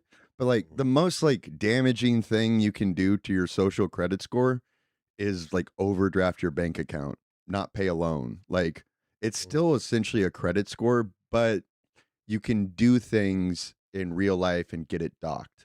But I think it's also, there's also other things that have to do with real life that are attached to the credit. Yeah, score. yeah, it's more complicated, but I would say most Chinese people, Like I don't think you can get a experience with the car. social credit score is, but I mean that's the same with like our. I credit guess that's a scores. good point. I Like get what you're credit saying. Yeah, I guess scores- like the way that you're like now that I get what you're saying. They were actually, it's probably propaganda the way that they're like the way that we get explained to Credit us. scores in general are a fucking scam though, because if you like pay off all your fucking debt, your score goes down. Really? Like they want you to fucking. Well, no, But it's about it's healthy paying. to have a little bit of credit. That's No, what but they say. it's called It's healthy too because the system is made so that they want you to. 'Cause Well, you're you not guys off got to the grid. understand though. Like it does. It don't kind of need makes it. sense. It's Well, fucking it's called horseshit. about credit. It's utilization. That's what it is. Yeah. It's so to build credit, you need to utilize credit, and a healthy credit utilization they say is around 30% of whatever your credit line is. So first you have to figure out what your credit line is, and then 30% of that I is thought I left it in the car. is a healthy, is a healthy utilization and stuff like that. So that's going to increase your credit score because you can keep. Get rid of the credit score entirely. What changes? Nothing. Things are just shit. a little bit better. I mean, Cool. I would say you could like, why not just have like, sure, okay, he didn't pay a couple loans, so like, just stop giving him loans. Like, let's not have this like number. Like, you can be punished. Like, let's create the like transaction history and let people make the decisions. But that's the whole thing themselves. because there's so many different companies and all that you just rip off one company and then you go to another company and stuff. You And can still like have like still keep Equifax, TransUnion, all them, but like rather than having this number, just have it be like somebody can reach out and be like, what is their transaction history? And then you make the decision if you want to or not. I think that they already figured that out, and that's what the credit score is. You know, it's like I think, and then it's probably a bunch of factors. You know what I mean, of different stuff that weighs it. Because like if you default on credit is like, so here's the thing: if you use one of those like, oh, I'm sorry to interrupt, Brian. No, here's the whole problem with it. If you're like a young adult and you're turning 18 or whatever, and you've been responsible with money your whole life, and you only pay cash for everything or debit or whatever, but you've never used a credit card, you've never made a big purchase, you can't make a big purchase because you don't have a credit history. What kind of fucking trap is that? Go fuck yourself. Like the system is made. It's like fucking everything. It all leads back to greed, and we don't fucking need it. But that's shit. I think in theory the credit, like I get what you're saying, like it is like, but they add all of these factors which impacted in ways that you wouldn't maybe like say are, like you're saying, exactly like synonymous with good financial health as much as like you are being a good citizen, debtor. Like you're good fucking what do you call it when you buy stuff? Consumer. Yeah, that's what they want. One of the coolest, I think it was in John Adams or something like that, but it was like when they created the U.S., they had to create the national bank, and then the first thing that they had to do was like take on a shitload of debt, because then that basically gets people invested in you. You know, they're investing in the country. You know, when they hold your debt pretty much, you know, because now they have, so that's why global banking kind of created world peace, because all these people are invested in other countries and stuff like that. So then there's that altruistic capital. I'm so glad we have world peace. Thank I mean, but no, but think about it. I mean, world peace. Whoa. I mean, when you think about it, I mean, if you guys are historical and shit, we have way more peace on the whole than we ever did at like any other time throughout history, and it keeps on getting like more, you know. Would you argue so? But by that same token, the wars that we do have are a lot. Well, you could argue war has always been about money. It's a lot more 100%. overt than it's ever been before. Yeah. Previously, you could argue a lot of these wars, they would involve nationalism, borders, that kind of thing. I think it was. This is a lot of wars where most Americans feel this is purely for oil profit. Yeah. Well, I don't think it's for oil profit. I think Every it has to war do in with the fucking. Middle East. No, it has to do with fucking Israel's fucking. Well, there's probably two sides of it. You know what I mean? There's the fucking conservative Jews, and then there's like the crazy ass what do you call it? Fundamentalists and shit. So it's like there's the third temple shit where they are trying to rebuild the third temple to bring upon. I think you're getting so like you can take two angles on this as like who's leading who, and so there's some people who believe that like this is all Israel's plan and America's playing along, but you could also argue that like America has no problem with Israel being super aggressive because having to come in and fight for them gives them the means to have these wars. Back in the day, it feels like we had a brand of America, you know, and it's like, okay, we're bringing the franchise over here and stuff like that. I don't think people believe in the franchise in the past like 30 years and stuff. Like it's, you know, we overextended. You know, the management wasn't keeping up with the quality has definitely dropped down and shit. Well, you know, the boomers had pulled the fucking ladder up, and our generation is the first one that no longer makes more money than our parents. The American dream essentially, or the lie has become clear. Like we're not doing well. So that's why everybody's against capitalism. And the only way that we will fix this fucking ship is to go to fucking Venezuela and take all their fucking. But here's the thing. That's how it's always been. That's the thing. It's like it's always been that. But like you said, war used to be very overt. No. War was always overtly about we're taking your shit. And we're taking it. We're going to extend our borders, and we're going to extend the citizens in our nation state that we can then use, you know, as chattel, you know, for whatever reason and stuff like that. But that's always been what war was about. There's this myth of when American exceptionalism and shit like that manifest destiny, as opposed to war and conquering. It was manifest destiny. Now it's globalism. Or now it's democracy. We're spreading democracy and stuff like that. It's freedom. Containment. Whatever you want to say. Whatever. We always had these other. We always had different containment. We always had reasons and stuff that, but it was always overtly war. Everybody's voice is going up a few. Yeah, I know. Yeah, but if you Bob starts screaming. Yeah, but I'm just saying, it's like it's always been that. It's like America is one of the most dumbed down societies, like since the even though we're well known for being able to read and shit, that just increased our ability to be fucking convinced of propaganda and shit. All those newspapers are owned by people that were wealthy and had interest. They weren't making money off the newspaper. They sold it at a loss to influence the stupid people and shit, or just the simpletons, or the people that like want to believe that everything's going good because why not? They're being told that, and it makes it a lot easier to get fucked over if you think that, okay, this is just a slip through the cracks. The greater system will hold. But the older that you get, and the more like, and due to the internet and being able to see propaganda for what it truly is, and you talk to people from different countries and be like, wait a second, you're not crazy. You do weird shit there, but so do we do weird shit here. Like they think that we're crazy, we think that they're crazy. That's the whole Tower of Babel situation. Fucking, I think, the internet's probably been this like really leveling system in the sense of like prior you would like think of like, oh, I'm a normal citizen in America, and you're contemplating like, what does a normal citizen in Vietnam look like? And you could dream up whatever you wanted before the internet. And now through the internet you realize that it's like, yeah, they're kind of just existing the way I would if I was born in Vietnam. Like you realize that like you're across the board. Vietnam sucker. This is Vietnam BFI. This is Vietnam Bob. We have Vietnam John doing what we would do in America, but in Vietnam. Thank you very much. I'm sure there's a BFI Vietnam. Yeah, probably we just got to find them. Nobody is watching.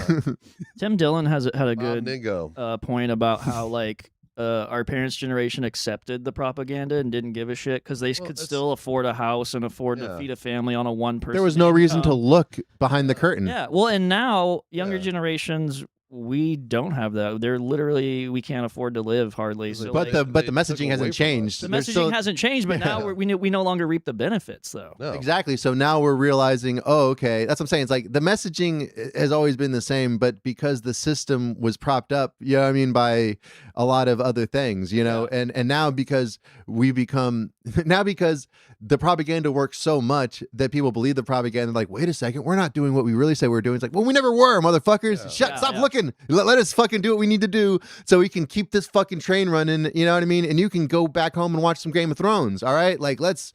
Well, and even like to the point of the internet is like we can even now retroactively and see that was the case. Like with these old wars, that it's never been that way. But going through the time, like Vietnam, it made sense to a lot of people. Now we can like have the entire from the end of World War II to, and we can see the patterns. It's the same playbooks over and over. Vietnam was probably the most filmed, like reported wars of that time. Yeah, and that's why like all the boomers were like protesting the war, because the TV came out. Yeah. But it's like they went from this from drugs to sex to like free love and then rock and roll, and then they all blew it away with with Reaganomics and shit. Also, I bet Vietnam was a way more cinematic war than Afghanistan, because you know what I mean. Like you got this jungles, you got these like really beautiful scenes and shit. Yeah, so it's like even Free Love was like a product of coming out of World War II. Like it was like all these people were so fucked up that they just wanted to like dissociate. Like, well, because they had shitty parents that were massive PTSD and probably lead poisoning. Or even even a lot of just veterans from like Korea as well. Like a lot of them, like there's a lot of famous hippies who were like in the Korean War. Yeah, well, I mean, it's like you either go one way or it's not, like you said, the pendulum kind of thing. Yeah, you either like lean into it, I mean, you become Colonel Kurtz and shit, or you find solace in some other shit because you're so overstimulated by that it's like, I got my fill of it. I don't need any more of it. And I get that way the more that I get older. Like the shit that I would always just like, oh, I got to find the most fucked up shit. Like that's the, but now I'm like, I don't need to hear that stuff. It's like, okay, they raped and murdered him and dismembered the body. Okay, that's okay. Good to know.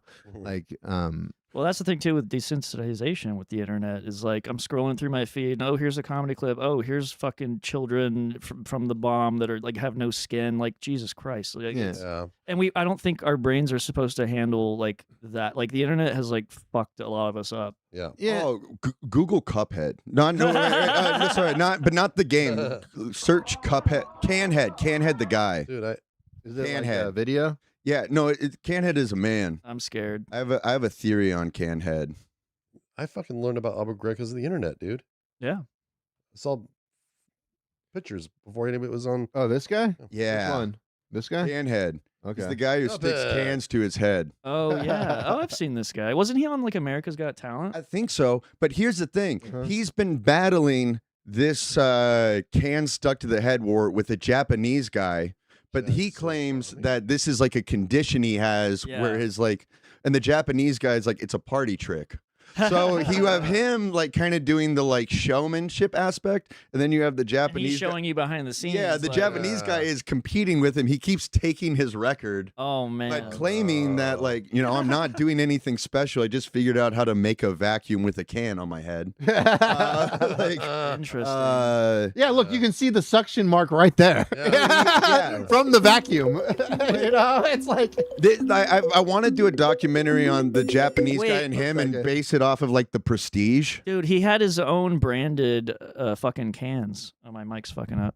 a second. Like, look, he has Canhead cans. But look, you can see you can see that it clearly is a vacuum because look, there's a hickey on his head from the vacuum, and then he presses it in there. He slides it over to seal it. Boom. Yeah, he has a little cat head can. No, that's a Coke can with the he Yeah, printed out the a paper. labels, like.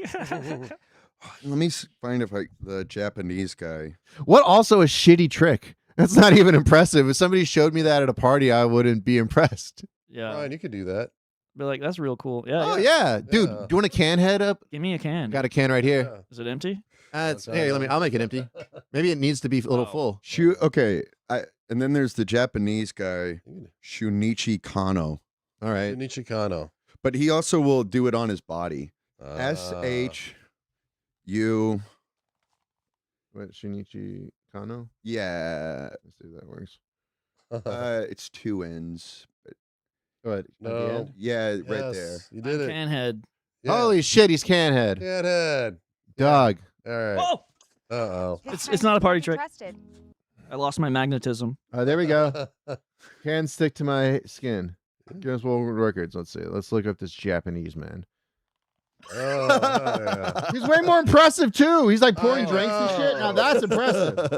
So Pouring like this is just like a drinks? guy you can find on the streets in Japan. So this is I really want to like do a Obviously documentary Red Bull. comparing them like using the Prestige That'd be as hilarious, the because this is the guy who's open about what he's doing, but he's less successful for not adding this showmanship Because aspect. the other guy's Yeah. tricking stupid people. Exactly. The other guy's been on Ellen, The Tonight Show, all this shit, and he's like selling this medical condition. The snake oil. But it's also like, what's the damage of selling this medical condition that no one can actually have? Yeah. But also, here's the okay, but also, first off, that only works in America, where you can be a fucking asshole and be like a celebrity. You know what I mean? In Japan, like, oh, get back to your studies. Take can off your face and get back to your studies. You know, like they're not gonna fucking celebrate some guy for that shit. Well, I feel like Japan, they have a lot more of still like a gong show culture, if you Yeah. will. Yeah, So yeah. like America, and I think it comes down to like kind of like freak show. Like America has a history with freak shows where we don't now want to like be doing something that feels like a freak show, something that feels like a minstrel show. Like So we- exploitative. Yeah, so we have to like really like hype it up in this specific way. Yeah. Whereas Japan has no problem doing a gong show style TV show where they're just making fun of these niche performers like in mass. That's actually where Clown Church started. Exactly. No, this is. Why do you think I've become wildly interested in the can world record? Yeah. But you know, Chris Angel I does. wonder if he heats the cans before he puts them on. He's actually like pretty good at like. He doesn't even like have to like.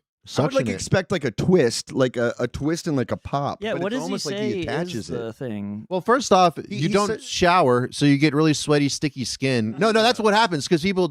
I've seen other bits, not the cans, that people like will stick a fork to their head or to their skin and stuff. Usually Indian people, Okay, but I'm just saying what I've seen. All right, we get it. but yeah, that's one of the tricks. What did you say, John? So like what I heard is that like, but I'm not seeing him do this here, is that it's like a twist and almost like trying to like push the air out at the bottom, like right before you attach it. So you create Kinda that like vacuum. Kind of like cupping Yeah. with like massages or whatever. But I was wondering if he heats But I them. would expect more twist if that's the way he's doing it. Like I would expect him to have to kind of like get a twist on it, putting. He's it also on, and skinny like, as just, like, shit, attaching them, which That's is more even- impressive. yeah, He's not exactly. fat and has extra shit. So Canhead only does stuff on his head. This guy Right. does it to his full body. Canhead found a hyper niche. Have they ever met? They maybe. met, but because it's so niche, they're polite to each other. There's no reason for them to like exactly have this like open animosity. But it's literally just these two. Mm. And they're even, you would argue that like, I would wonder like, would Canhead try to like tell this guy like, just tell him you have the condition as well? yeah. Like, We should interview them. Yeah. The only thing I've been thinking of is like, I wonder I how hard want it would be to get them on like. I the don't phone. think it's gonna be crazy hard, but I want to do this documentary. Think I can reach out to Lizard Man to see if he like, knows any of the Guinness Book of World Records people? that Yeah. main Yeah, for sure. Lizard Man and Canhead.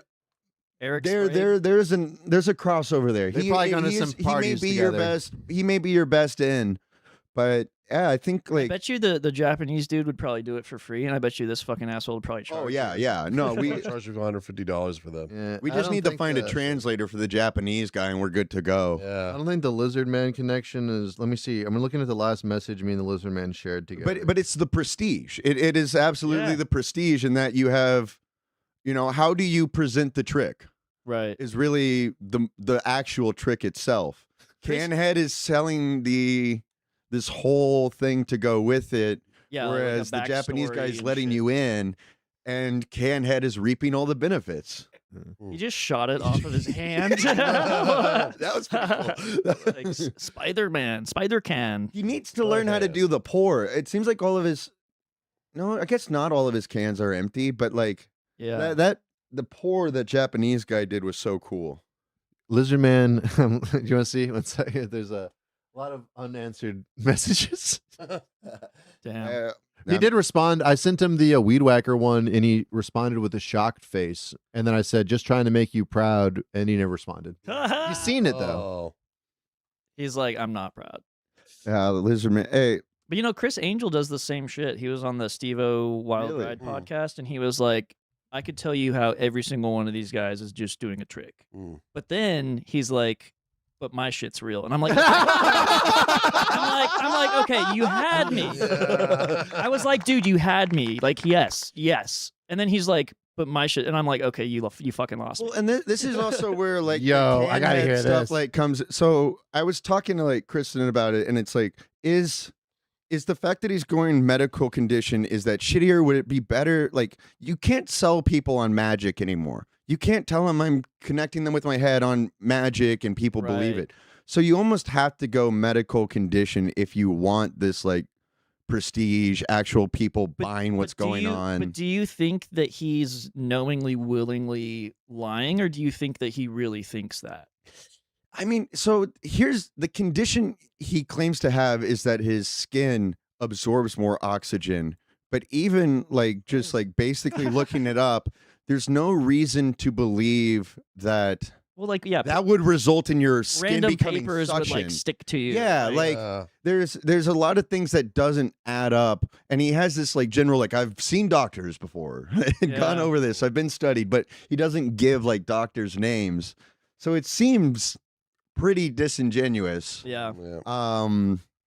But it's also like, But don't you? it's not a condition that's even necessarily real. So it's kind of like Let me ask you this: don't you think that maybe part of the allure or part of the like thing is kind of like a willingly, like by the general public, like a suspension of disbelief, like wanting to kind of believe in magic and like liking shows like I mean, that's the EGT, opposite of magic, is which having a the medical closest- condition. Yeah, no, but I'm saying like watching shows like America's Got Talent, where a lot of people do like I'm a mentalist and like all shit that we kind of know is fake, but we're still wowed by it because we want to believe. So a great example. So like, I don't think anybody is getting hurt by what Canhead does, and so I'm not that bothered by it. And actually, to your point, there's a lot of controversy about Oz the Mentalist because he will do this thing where he'll talk to you backstage, he'll make you feel comfortable, he'll get you to even like open up to him and be like, "I'm not going to bring up any of this." But he's really planting stuff in your head. And then he'll call you out, and there's like stories of people like him saying, "I'm not going to bring this up on air," and then it's the first thing he brings up on air. Yeah. So he has this like real thing where he's like actually harming people. Directly. This is Vietnam Donald Trump. Vietnam Donald Trump. Oh, one second. Konnichiwa, Vietnam Donald Trump. That's not okay, Bob. I'm sorry. Hello, it's Vietnam Donald Trump. Hey, Vietnam Donald Trump. I don't think we've ever had you on the show before. How you doing? Well, I heard Vietnam Bob was talking about it. Yeah. So Vietnam Donald Trump, I'm sitting here squatting legs akimbo with cigarette, and it's raining, and there are loose chicken around. I just wanted to call and say hello, check in on my Vietnam friends, make sure everything is good. Yeah. We're doing glorious things in Capital City. Just want to check in. Just say hi. Vietnamese Trump would be so cool. I know. I have. I love Ho Chi Minh City, Trump. What do you Paula's hut in the village. What do you want to plug, Vietnam Trump? Yeah. Oh, I just wanted to plug most cigarette brands that I love. You know. I'm finally doing thing where we're making all the cigarette brand where they put picture of lungs all fucked up. Yeah. We're putting those away. I don't want anybody to think about death. It's that Australian influence. I know. Yeah. Yeah, we don't like the Australian. We don't like anybody who isn't like us. That's my favorite part when I visit another country, though, is buying a pack of cigarettes with all the fucked up pictures on it. Yeah. Well, my favorite part was tying people to tree and beating them to death, but things change, you know? Are there any countries where they have like even cooler cigarette packaging? Yeah, flavor cigarettes there? Yeah, like they're like, we don't care at all. Sell it to kids. Like, I bet Japanese ones, you open it up and they play a little tune or some shit. Ooh, like a birthday card. Yeah. Singing cigarette. I think there's probably some shit like that. Let me look it up. Yeah. The cigarette's just like in like a used pair of panties that you have to open up. Oh, yeah. And you get it in a vending machine. Yeah, I wonder if that's even. Do they still do that, or is it like? Did they pass the Texas law where they illegalized the vending machine panties after July? Maybe. That's their THCA. Yeah, let me see. Smelling the panties. Vending machine. All right, fellas. Well, Water Buffalo just entered into my shop. I gotta go. I'll talk to you guys later. Take care. Oh, Hey. Bye. thank you. Thank you. Damn it. The truth about Japanese. He can call Vietnam Nancy Pelosi something nicer than Water Buffalo. I was going to ask him, are there hoes in Ho Chi Minh City? Wait, sorry. Vietnam Rosie O'Donnell. That's a good one. Yeah. All right, let me see. So you may wonder if used panty machines really exist in Japan today. Many people hear stories about these machines and believe they are common. The truth is very different. Another example of the prestige. Another they're example meant to of look you. propaganda. They're meant to look used, but they're new underwear. Let me see. Many people mistakenly believe that used panty vending machines in Japan sell actual used underwear. However, reports reveal that the items sold are often manufactured to look used, and the actual machines are now rare due to strict regulations. It's a Canhead situation. Crazy. Yeah. I mean, I bet that would be a stinky vending machine. Right? It has to come clean them out. Like, you're also like, I don't know how the Japanese panty fetish works, but is it really just any general panties? Like you not knowing what the girl looks like is fine? right? They usually have a picture. Okay. You guys have never seen these machines before? I'll look it up. It's been a minute. They were banned in 1993. It's been a couple weeks since That's I why looked Kurt it up. Cobain killed himself. Yeah. I wonder who donates those used panties for. Bob, we just learned they're not real. I know. It's strictly enforced. Let me see. I mean, you need a medicinal card now. What if we started our own here? And Bob, I'm going through used panty withdrawal. I gotta do it. And the only curious. Used. Let's see if this one works. Ah, God damn it. It's always so difficult. There we go. Oh. Scroll girl panties, 500 yen. Usually when I see them, they have like a picture of the girl next to the panties and stuff. Schoolgirl is kind of creepy though. Yeah. That's I'm not judging their fucking culture at this That's point. implying. That's $5. Girl. Yeah. Wow. Fuck. That's still pedophilia, you know. It's very pedophilic vibes for sure. Yeah. Yeah, maybe that's why they banned them. I know. All right, this is another one right here. I like this little business guy down here. He's the logo for. He's like their Geico. So are we lizard the only for used ones seeing panties. this screen? Yeah. No, I'm showing them to the audience. Oh, okay. Awesome. How's the chat doing? Let's see. Oh, I needed that Vietnamese accent. I keep forgetting my boss is Vietnamese. I only know some differences because years in sushi. She used to work at the Central Market and make sushi. Nice. I remember Sushi's Andy. That was a good time in San Antonio comedy. Let's see. I want to look at these used panty vending machines. I want some pork noodles. You said porn noodles? Oh, it's Pork forbidden. noodles. Forbidden. Oh. Let's see. See if that one worked. There we go. Yeah, that one looks like. Oh, there we go. There's Are the those chick. flip flops? And then you see the girls. Yeah, there's the These are flip flops next to the flip-flops, panty man. vending machine. Oh. Or I guess maybe it used to be a panty vending machine. No, this is different. Look, and they have the little capsule holder right there. Oh, is that like a claw machine? Yeah. How much is 500 yen? Because the last one is 500 yen It's too. That seems $5, to be. right? Is It it? should be $5. Yeah. To USD. Let's see. 317. Oh, Well, back in the day, 317, I bet Wow. they're. Let me see. In 1993. $3. I guess it was still $3. Yeah. All right. Nice. Yeah. That's Oh wait, no. Go to 5 years back and then go to Wait. max. Oh, 5. Where's Max? Okay. Oh, I guess. Oh, you have to like scroll to see what it was worth. I guess. Okay, let's see. Fuckers. I don't know. I don't know how fucking the internet works when I'm.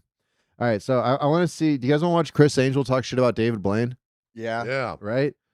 It just says what Chris Angel really thinks about David Blaine. I think I'd heard that he has like a beef with David Blaine, and he Oh yeah, brings it up almost every Right. interview. So I want to kind of hear this. Before I did.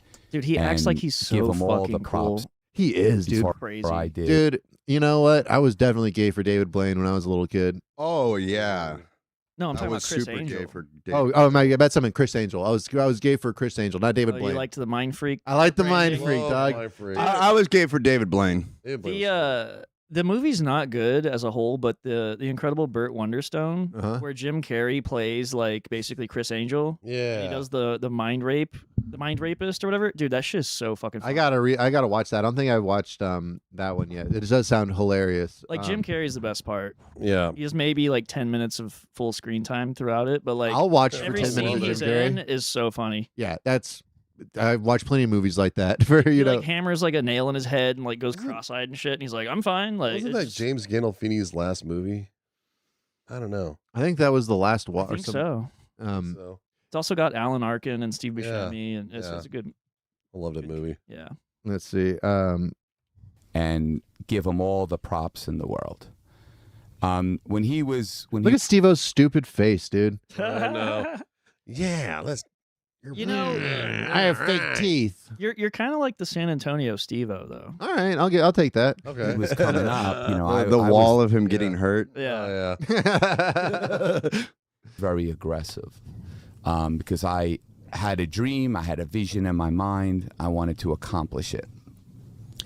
So, you know, What's his shitty accent again? Where's that from? Is it like an East Coast accent or something? Yeah, I don't know.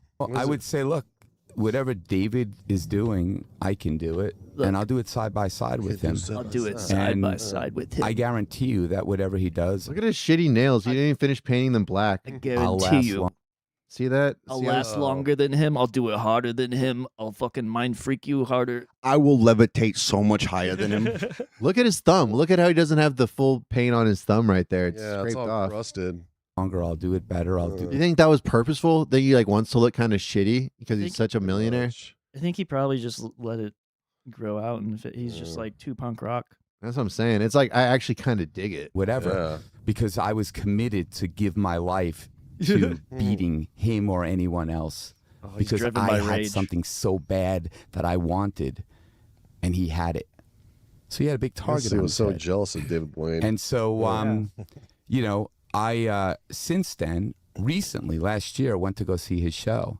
Uh-oh. And, you know, it's nothing personal. It was just Here like we go. people do it to me all the time. And it's like, bring it. It's totally like part of the thing. Because in the magic world, it's, you know, if you go up to somebody on the street and you say, name 5 magicians, they have a difficult time doing that. That's true. It's a very small place at the top. Also, who would ever do that? Who would ever walk up to a random person and ask them to name 5 magicians unless you're like, I don't know, Oz? Yeah. Bob, can you name 5 magicians right now? David Copperfield. Oh my God. I mean, There you go. That's one. Peeled. Penn and Teller. Penn and Teller, that's It's- 3. I feel like, oh yeah, they're magicians. That counts as Yeah. like 1 though. I feel They're like. great magicians. Yeah, they're great magicians. That's like 1 act though. One act, yeah. And who else? Damn. Chris Angel. Chris Angel. David Chris Blaine. Angel, David Blaine, yeah. Houdini. Houdini. There you go. Yeah, Houdini, Yeah. one of the goats. And especially, you know, what I'm doing with. Who is that? Who's the John? The Amazing Jonathan? Oh yeah. The Amazing Jonathan, the guy Dude, whose like rest in entire life peace. sucked. Yeah. That documentary about him is fucking amazing. I had a chance to go see him when I was in Vegas with my parents, but I was like 17 and you had to be 18 to go in. And I tried to convince them to go so I could go see him and they didn't want to. And then he like died like a couple of years later. That sucks. And I was like, mother. I liked he had this one magic bit where he like snorted a whole fucking like thing of cocaine. Do you remember that one? No. It's like this, like, I don't know, he's like his big box or whatever, and he like sticks his big straw in there and just like, it all just like comes down. It's like, it looks like he's just snorting a big old fucking thing of cocaine. I just don't know remember why. him like stapling shit to like his assistant's head and shit. Like, I'm surprised it's that so there's funny. there hasn't really even been like an adequate like person to try to fill in that role since him. Yeah, a successor. Like an adult magician. Oh, well, Everett.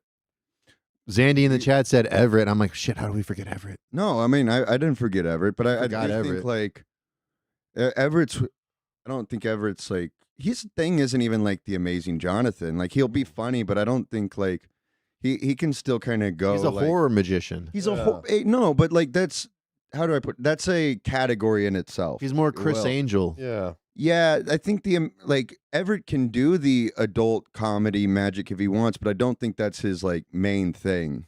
Like, yeah, the Amazing Jonathan's like magic was always that like the magic actually isn't magic, it goes wrong, and like that's the comedy. Yeah. Like there's other magicians who like do actual magic and be funny and tell jokes, but like that's not the same. Yeah, he doesn't like intentionally mess up, and Everett doesn't intentionally mess up any of his tricks. Right. And yeah, I think typically, you know, he has the Vincent Graves character, which has like a personality that he tries to kind of like build things around. Whereas, yeah, the Amazing Jonathan is like, it is purely. It's almost like if Steve-O was a. We should make a Vincent Graves video for him. Yeah. Where he's like coming out of a coffin or some shit. Yeah. You know, or like we're like having like a grave or some shit. I don't know. Like we should do something like have a cool intro video. We that he should can play have before him he beat. shows. We should have him beat David Blaine's Buried Alive record by a second. Hell yeah. I'm sure he'd love that. Live and television and stuff. So anyway, I saw him. He's not being as mean as I thought he would be. He's just being. Well, he's about to be like, I Think saw so? him and All it right, was let's all see, yeah. fucking hack. Or And whatever. I went to his show and I was like, dude, you know, I just want to wipe the slate clean. I've never met you before, so I just want to say, like, you know, no hard feelings. Like, I apologize for anything that might have offended you or anything like that. And Steve-O's face like he smelled a fart, dude. I mean, Yeah, did you fart? Yeah, dude. Chris Angel's gas in my face. took off. I had a beautiful, beautiful ring. There's also nothing better than a road trip podcast where the two guys live in L.A. Yeah. Gorgeous ring, like 20 G's. He had a gorgeous Took ring. it off. And I said, "This is for you." And I said, let's build a friendship and stuff like that. Because I'm talking. This was in like. I'm gonna bribe you to be my friend. Yeah. The craziest shit. And then he just puts it in his pocket. That's why he gets mad. He's And like, that's how I know where David Blaine always is at any time. It was actually a tracery, like the Phantom. And ever since then, I started to fuck with him. I said, if you ever need help, you can use this ring to call me anywhere. I put a billboard outside his house. apparently he's been at a Goodwill. I named my son Years. David Blaine. I saw him going to the ocean a lot, and I knew his next trick would be around water, so I got that jump start on it. In like the early, 2000s. I got the jump start on it. That impression's spot on. I'm just thinking of all this shit. I'm trying to get gills surgically implanted. I can't have David Blaine beat me to a stun again. I had a massive infection from that. Well, that was always the weird thing about Chris Angel and David Blaine is they would do, there's the magic aspect, but they would also do the like stunts, the like trying to prove themselves. But Chris Angel would always have to do that in the context of his TV show. Yeah. So it always felt a little underwhelming that it like just happened in the course of this 30-minute A&E TV episode. Whereas David Blaine would get like NBC to stop everything they're doing. It was a national event. Yeah. Every time David Blaine fucking did anything. Live Yeah. news coverage. Yeah. Like I 1,000 people in the streets.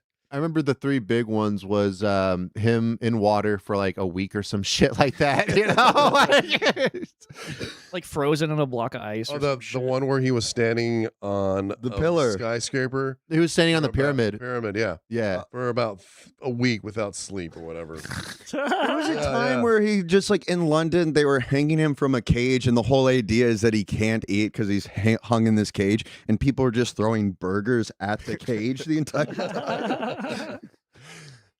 David Blaine's the greatest. This is the human zoo. And then there's also like a great because these were like such extravagant live TV events, about half of them kind of like fell flat. Like he didn't have like a way to end it planned. Yeah. So like there's like the one where he's like standing on this pillar for like 3 days, super high in the air, and it's like, okay, the time is up. No, every time. Getting down now. I just remember the last scene. It's always like 4 guys. He's like this, just carrying them out. That's like how they always end. The It's water like, one I'm is tired. great. The water one is great for that reason, because like him being pulled out in that state. But like the vertigo one, it's just like they have this giant thing of cardboard boxes like outside, and so at the very end, he just jumps off the pillar into this thing of cardboard boxes, which sounds really cool, but you don't really get to like see him land. It almost just like looks like somebody like just like, I don't know. Like, Let me see if I can find that real quick. I there's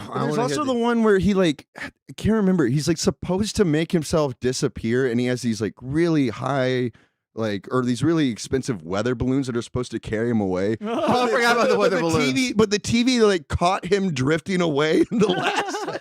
You remember the Shaq balloon? That was a Chris Angel one though, where they're supposed to make Shaq fly, but it's just obviously a Shaq balloon. Shaq balloon. No, that was Opie and Anthony. They were talking about the Shaq balloon all the time on Opie and Anthony. Let me see. Yeah, David Blaine vertigo jump. I'll put that on. Remind me, because I just want to hear how David Blaine punked his ass real quick. Thousands that this went down. It was like so many years ago. I remember it every second of my life. Yeah, I gave it to him, and he's like, "Oh, I can't accept this because I'm a minimalist. And I'm not a fag that wears fucking jewelry." And then he called his friend over and was like, "Hey, let's put it in a museum. Like you could do whatever you want with it. I'm giving it to you." And then the guy comes in. He's like, "Oh, okay, thank you, Chris." I was like, "Well, I gave it to David."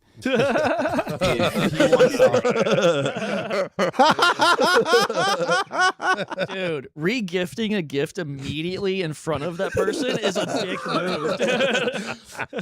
I mean, actually, okay. I don't want to give David Blaine the benefit of the doubt, but he is like I can't. This doesn't fit my character. I can't wear this, but I can put it in the famous magician museum that I run. Like that is like a bit. That's of like nice. Yeah, that'd be sick. I'd actually go see David Blaine's probably coffin ring. You know what I mean? It's like the ring probably had a demon on it, dude. A fucking David Blaine, you gonna wear that shit? Yeah, it would make sense as an exhibit in the museum, and it's not as simple as like, this is your ring now. Like he's telling him like put it in the museum. Like Yeah, exactly. Which is like an honor. You Yeah, and know, he's like he's had you in his museum. That's Well, as a museum worthy magician.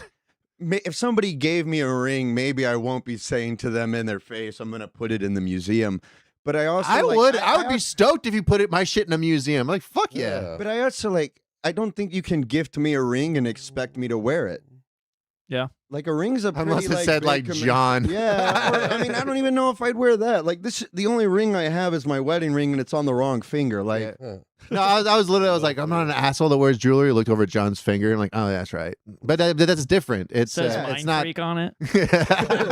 that's on the inside. It is from the Chris Angel collection. Yes. but, Those wedding rings. yeah, wedding rings are cool because that's more of just like I don't know. It's a cool man thing. 'Cause it's like, I don't know. It just it means stability. It means like, hey, I'm, you know. Also, Chris Angel not wearing any rings right now. Where are the rings, Angel? After because then he realized, oh yeah, fucking rings are for assholes. David Blaine doesn't wear rings. I don't need a ring. He gets to his hotel room. He's like, rings are fucking stupid. Hey, David, I got you no more rings. Well, you also So I David became Blaine- a minimalist. Yeah. David Blaine kind of like created what Chris Angel would do, because even before the like big TV stunts, he had the specials, which were David Blaine's big innovation or whatever he brought to magic at first, was that he was the first time that a TV special was just a guy walking around the street doing magic. Yeah. So everything before had been very big stage productions. David Copperfield making the Statue of Liberty disappear. Yeah. David Blaine was the first one where it's like, I'm just going to walk around LA, Venice Beach, New York City, come up to strangers on the street and do a magic trick. And that's the whole show. And so Chris Angel's entire show was like, okay, how do we have a weekly version of David Blaine specials? Yeah. Well, he literally said in the beginning, he's like, I wanted to be him, so I started doing his shit. And just have a lot of envy for him, you know? But he just want to do Well, what I liked about Chris Angel stuff is because before the A&E show, he used to have the A&E specials, Mind Freak. And I think he had about 3 of those, which were fucking great. I love those because they were part like documentary, part like him showing the setup for like his bits. Like I really want to, and then his stuff was really theatrical. There was like big costumes and lights and all this kind of shit, which I thought was cool. It's like different, you know. It's like if you be avant-garde magician. I don't know, you don't see that a lot. Chris Angel is at like if you were to go to Las Vegas and watch a magic show, Chris Angel is probably a better show than David Blaine. Yeah. Like he has more theatrical. He also doesn't mind Metal music. David Blaine's a bit too much of like a magic purist, truist. Like he's not going, like he doesn't exactly subscribe to like camera tricks and all that. Like he really thinks it has to be like his own sleight of hand. Yeah. Whereas like Chris Angel, and this translates lots well of them to, on the show. Yeah, and that translates well to stage magic. Yeah. But so oh fuck, I was gonna say another thing about Chris Angel, but sorry, go on. I remember back in the day of like Twitter, back when I had an account, like back when Twitter was like popular. I remember I got blocked by Dave Navarro. What? This is back when like Ink Master. Yeah. This is back when Ink Master was really popular, and I tweeted that Dave Navarro was just like a less talented Chris Angel, and he fucking got like super mad. And then I went back to his profile, and it was like, "You are blocked by Dave Navarro," and I was like, "That's fucking badass." That is badass. Awesome. I remember Necro the rapper. I got into a Facebook beef with Necro the rapper, and he threatened to beat me up. The funny thing is, Necro actually probably would. So, like, if he ever comes to San Antonio, I wouldn't go to his show. You know, I'd be looking over my shoulder for a week or so. He's like a bird. He fucking remembers you. Aaron Long. Oh, I feel, dude, Necro's just a crazy ass person. Like, you ever seen any of his interviews and shit? I'm sorry to interrupt. Oh, you're all good. Yeah. Aaron Long, he used to live in Atlanta, so he had a mutual friend with Big Boy. So Big Boy followed him on Instagram, and he was telling us one time, and I took a picture with Aaron, and I thought it'd be funny to tag Big Boy. So Big Boy blocked Aaron. Oh, damn. You really Peggy Hilled that one there, John. Damn, dude. Yikes. That's hilarious. I remember when there was this Ebo Brewer, the comedian. Yeah. He looks just like Questlove. So I took a The picture. first time I went to Scarsdale, Ebo Brewer was just hanging out smoking weed in the back. Yeah, I remember I took a picture of me and Ebo, but I said I'm with Questlove, and everybody thought that I was really with Questlove because they was like, "Oh my god, how'd you do that?" I had like so many likes and comments and shit. You know, it's funny because when we were talking about Kool-Aid in the Scarsdale's house at the beginning of the conversation, I was thinking about the first time I was there and I saw Ebo Brewer, but there was no way I was going to remember that name. So the fact that you had it right there, yeah. I remember that was the one time that Kool-Aid was like, "Hey, this guy's like he's a headliner out of town, like show him around or whatever." So I remember I was like, "Okay," and I took him over to Zombies Bar. Here's where you'll be later tonight. Yeah, exactly, right?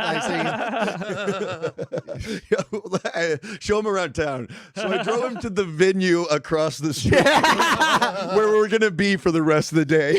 We're going to day drink at the bar where you're going to do a show later.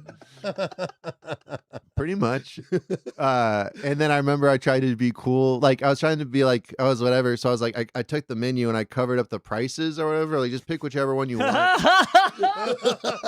You know, like just like don't worry about the price or whatever. I've seen that before, like hiding the prices. Yeah, it's like pick whichever one you want.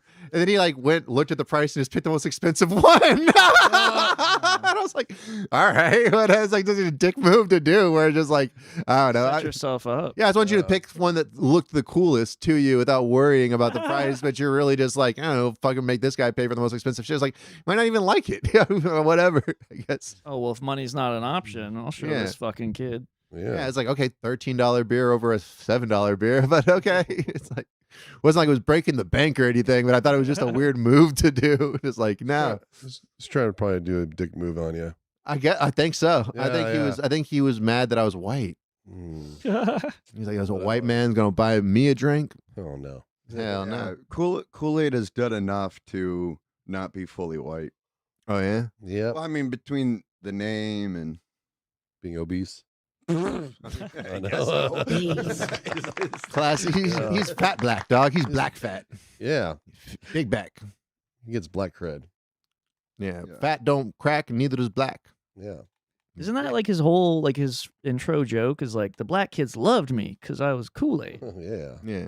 Kool-Aid, man. So I think that sounds like that. I always remember the Selena joke about getting drunk and breaking your tooth trying to make out the Selena statue. Yeah. That was a classic Kool-Aid one. Mm-hmm. It's like, and just clap your chins together. Or The maternity prom dress. I wonder if he was still does Honey invented Boo in Boo. San Antonio. Honey, That's my favorite joke from him. You can't choke me out. Honey Boo Boo's a bit too far removed. That's what I'm wondering. I wonder if has he retired the Honey Boo Boo bit, or did he find a new fat person to be? Oh yeah. Dude, I was watching an old video of some of my shit and I was just like, damn, dude, I was too topical. So, like I had a bunch of I had a full probably 2 minutes of Duck Dynasty jokes. One of my favorite memories of you is a time you were performing at Rebar and it wasn't going so well. So out of nowhere you just go, does anybody here like Chubbawamba? I remember your Red Hot Chili Pepper joke.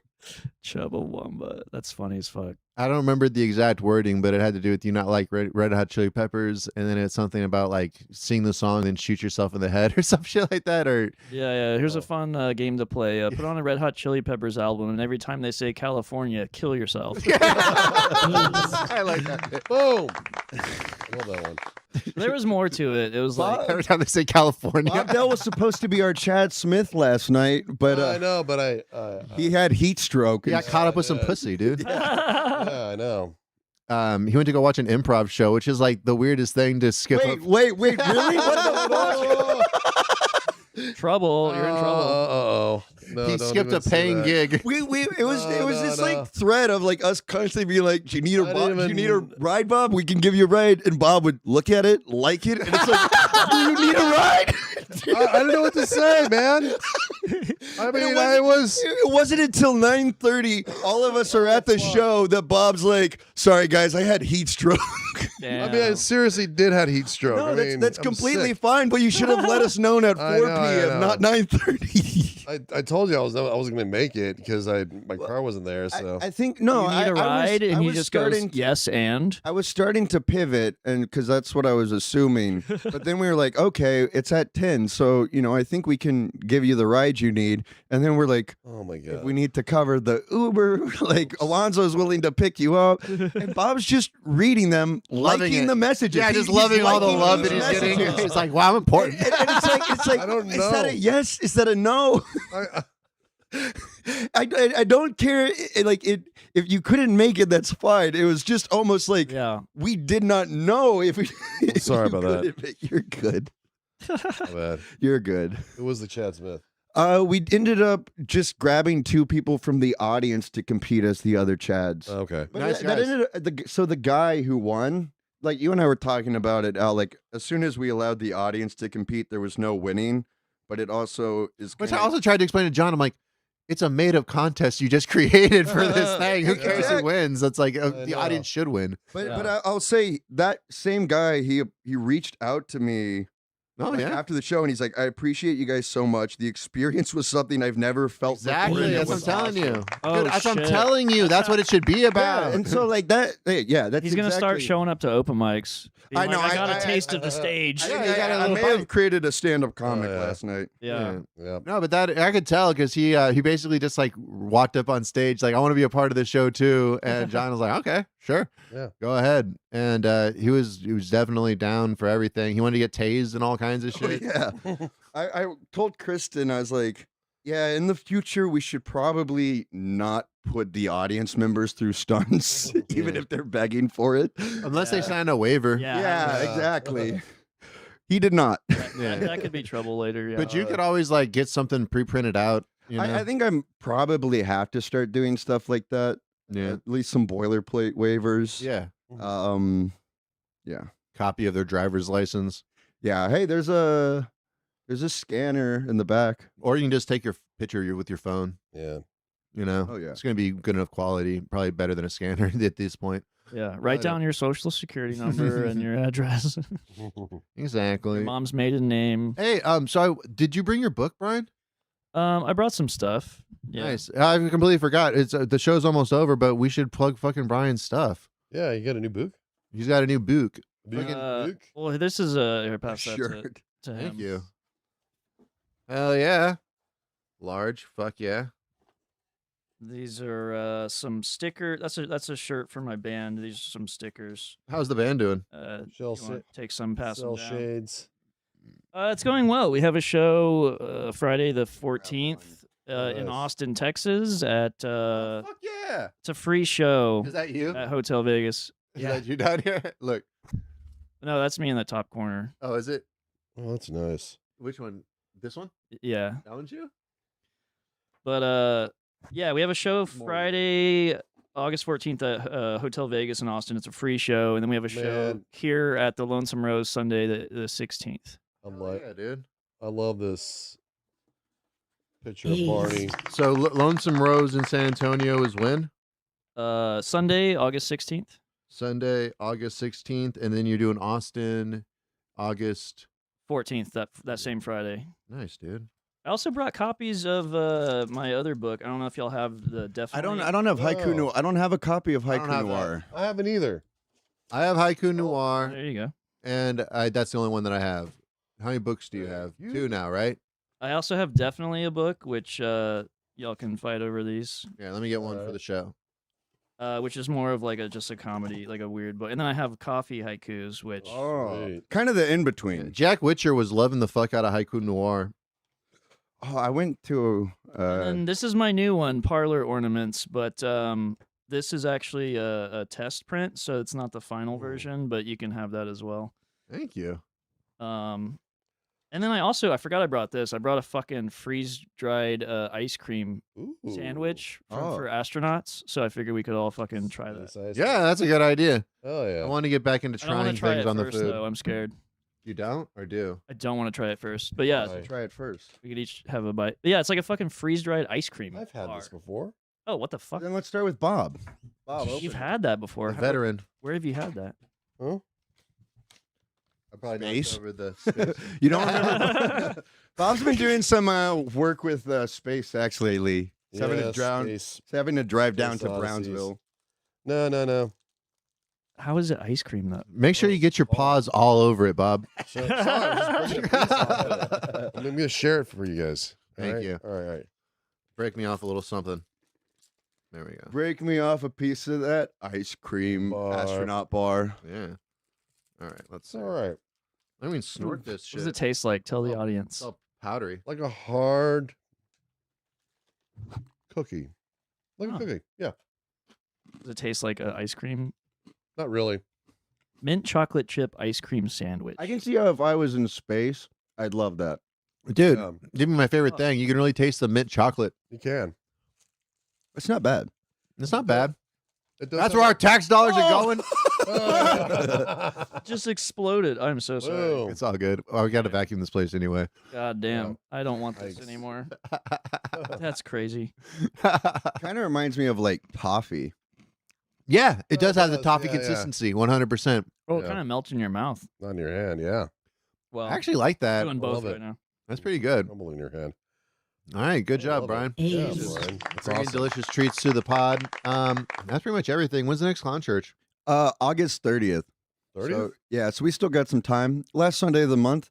So we got a bit of some time now. We're gonna do back to school as the theme. Fun. This time we're gonna change up the improv contest, so it's not like exactly one winner. I want to have like San Andreas gang warfare as the sort of inspiration. In that we're gonna have 4 factions competing for dominance, and the audience has to align with factions. Okay. Oh. So by the end, we'll have the most dominant clique in the school.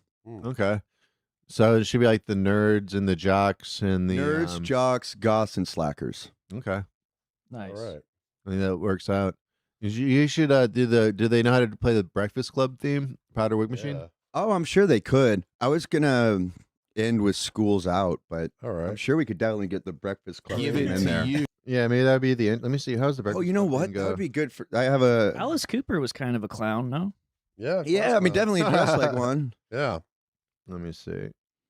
Maybe the Dawson's Creek. Yeah. There, I will. Now that there's so many like black and white goth clowns, it is kind of undiscernible, like the way Alice Cooper dresses and them now. There's a lot of thirst trap clowns too. Oh, don't you forget about me for sure. Yeah. All right, I think that, That should be like the intro Yeah, song. You right? Yeah. Forget about me. Don't you? And then you guys can be walking out on stage and stuff. And then Hey, you all perfect. go like this, and then you all freeze frame. Then I want to do like for one of the stunts. Oh yeah, you were gonna do stapler. Yeah. Yeah, and then I'm gonna get like a wrestler, a pro wrestler, and so my idea is that we'll have like a principal who has to face out towards the audience, Huh. and they're an audience member, but somebody will be like throwing me through like wrestling moves, and it's not until the principal finally turns around to look that the segment stops. So they kind of just have to face forward as the audience reacts and Sweet. kind of have the say there. Okay. I was thinking for the stapler, I staple my lower lip to something. Okay. You know, like All right. either like a table or like something they maybe can hang off of. I don't know. Yeah, I think I don't want to do tail because I don't want to do like something where you're like pull and it rips, but like a piece of paper for sure. Yeah. Well, I mean, tables, like a bench, like a stool would be good because, like I'm saying, we can just use we need to use a staple gun or an office staple. But it's gonna be 2 little piercings right here, right there. You know, so we can just get a screwdriver or something to pop it out. You know, after the fact. But yeah, I think I got stool. I could maybe. It's just so you can see the boon. You know what I mean? Something like that might work. Yeah. Yeah, Sing a I'm piece of down, but paper. we'll figure it out. Got to keep it a little safe. Yeah, we'll figure something out. You should staple it to Maybe pass out popsicles at the next one, says Andy Ramirez. Popsicle. Yeah, Those little freeze pops. it would be good to get something for the heat like that. I mean, that being said, we have to be careful about like outside food and drink. So that's I'll figure it out. I don't but some kind of ice cream would be nice, or cooler drink. You should staple your lip to a printed out version of the Epstein files, and then just fucking That's and then just have it that's hanging awesome. down. Yeah. All right. Well, that's one of the ideas. Mm-hmm. We'll figure it out. We'll figure out the best thing to staple your lip to. Yeah. Luckily, we have a month. What if you just bend it down and just staple your lip to your own chin? Nah, that'd be more painful, because then it's like, Oh yeah, then it'd be stuck in your gums and shit. yeah, exactly. Like this, you don't want to mess with this whole part of shit. But the lips fine, because like I'm saying, we do like maybe doing piercings or something. You know, maybe like a goth guy and all that. It's Goth like, would be good for that. yeah, and I'd be like, you know, it can be like, I'd be like, oh, look at them piercing and shit like that. And I'd be like, I gotta show, like, I gotta do something different. I gotta show them all. I was like, oh, I got something, and I stay on my face like, hey guys, look The at this. segment can be about dress code. It's like, no, you cannot have a stool stapled to your chin as It's a piercing. It's a body piercing. My body, my choice, man. My body, my choice. Yeah, it's you and then Bob Dell in a short skirt. Yeah, that'd be good. That'd be funny. I like that. it. There we go. There we now, go. Now the writers' room is getting there. There you go. I can't wait. Oh yeah, are you guys doing another Trump show? You were on the writers' room with Sam, right? And Bob Dell. Hey, what was the writers' room with Bob Dell like? What was Bob Dell in the writers' room? Well, the one time we actually got together, Bob Dell showed up about an hour late, so we had just He had a heat stroke. we just finished wrapping up, and then Bob showed up, so we just told him everything we did, and then he Sorry, and I. he missed the improv writing to go to a stand-up show. Yeah, and then him and I ended up just talking in the parking lot and hanging out for a while. Yeah. That's a good session. Yeah, we want to do another one. I actually was in New York when the actual show happened, so I didn't get to see it. But Sam sent me some like videos and shit of it. Yeah, And, some I of the stuff I went. wrote did well. So It was very funny. It went very well. I found it funny that like, were you even at the Trump thing? I was at the show. Okay, yeah. I wrote a lot of his I like met you opening there. monologue. Yeah, I thought and so. some I of the thought other so. shit. You got there late. I got there late for that one, but that's because I was coming Yeah, from Black for the Black Diamond. I know. I Yeah. tried. A second that it was over, I ran over there to try to check it out, but everybody had already left. Yeah. Yeah, I cut like Man, the this shit last 20 melted. minutes. That's kind of like what being in the writers' room with Bob is like. What? He just shows up when it's over. That was excellent. That's nice. I'm just messing with it. This Yeah, no, chocolate's melting on me. The I'm freeze-dried actually- chocolate got it'd all be my fun to face. do another one. I think the Bro, plan I'm is to... actually glad that some of my jokes got into the show. So Yeah, same. yeah. Yeah, they did well. Hell yeah. Well, that's good to know. Yeah, we gotta start filming skits or something. Hell I had yeah. this idea. I don't know. Like I've probably mentioned it before, but it's like we should all have like a group project where we try to make like a film every year. You know, just try to get everybody that like in the crews together, just Yeah. all the different Don't you parts. put on like film festivals and stuff? I help kind of co-run Production Club San Antonio, which has there was actually just a meeting last Thursday. Keanu Cordero went to high school with me. Yeah. We He's were on the cool. bus together. I know him. Yeah. I've known him for a long time. What does he do? I mean, he's like just a local director. Yeah. But he's a I saw writer, that like you director, guys actor. doing stuff like for like a film festival thing. Yeah. He screened one of my shorts at one of the things that he does. Nice. Yeah. All right, so we have it in there. All right, we'll Yeah, work absolutely. on this. We're gonna make the next Obsession. Bad First Impressions Productions. Exactly. Yes. Yeah. How do they feel about graphic nudity, full penetration? Full frontal, yes, Full frontally. but not my butt. All right, that's cool. right. It's too hairy. Penis. Yeah. Oh, go on. No, I was just gonna say I'm joking. That's disgusting. Okay, so that vaudeville idea I think will tie in good for my Oh. idea. So I've been wanting to make a musical about the Alamo. Basically, the concept is going to be like some kids in high school, you know, in class, and they're like working on their presentation for the Alamo. And so that's what the play is going to be. Whenever they're doing the presentation, it's going to cut to the, you know, the scenes and stuff like that. So it's going to be the history of the Alamo, but I think we can also sneak in some of that vaudeville shit, you know? Oh, yeah. Maybe less about the Alamo, more about San Antonio. Yeah, there was San Antonio has a claim to the term vaudeville as we know it because there was a guy who started a theater here, you know, with a saloon attached, and he called it vaudeville because some Dutch guy had the word for it, and then he eventually, like several years later, gets like shot and killed outside his theater. But up in New York, like a couple of years after he had named his theater saloon the Vaudeville, some guy comes up with his own vaudeville theater and saloon, cleans up that idea, and that's become like the vaudeville that's famous.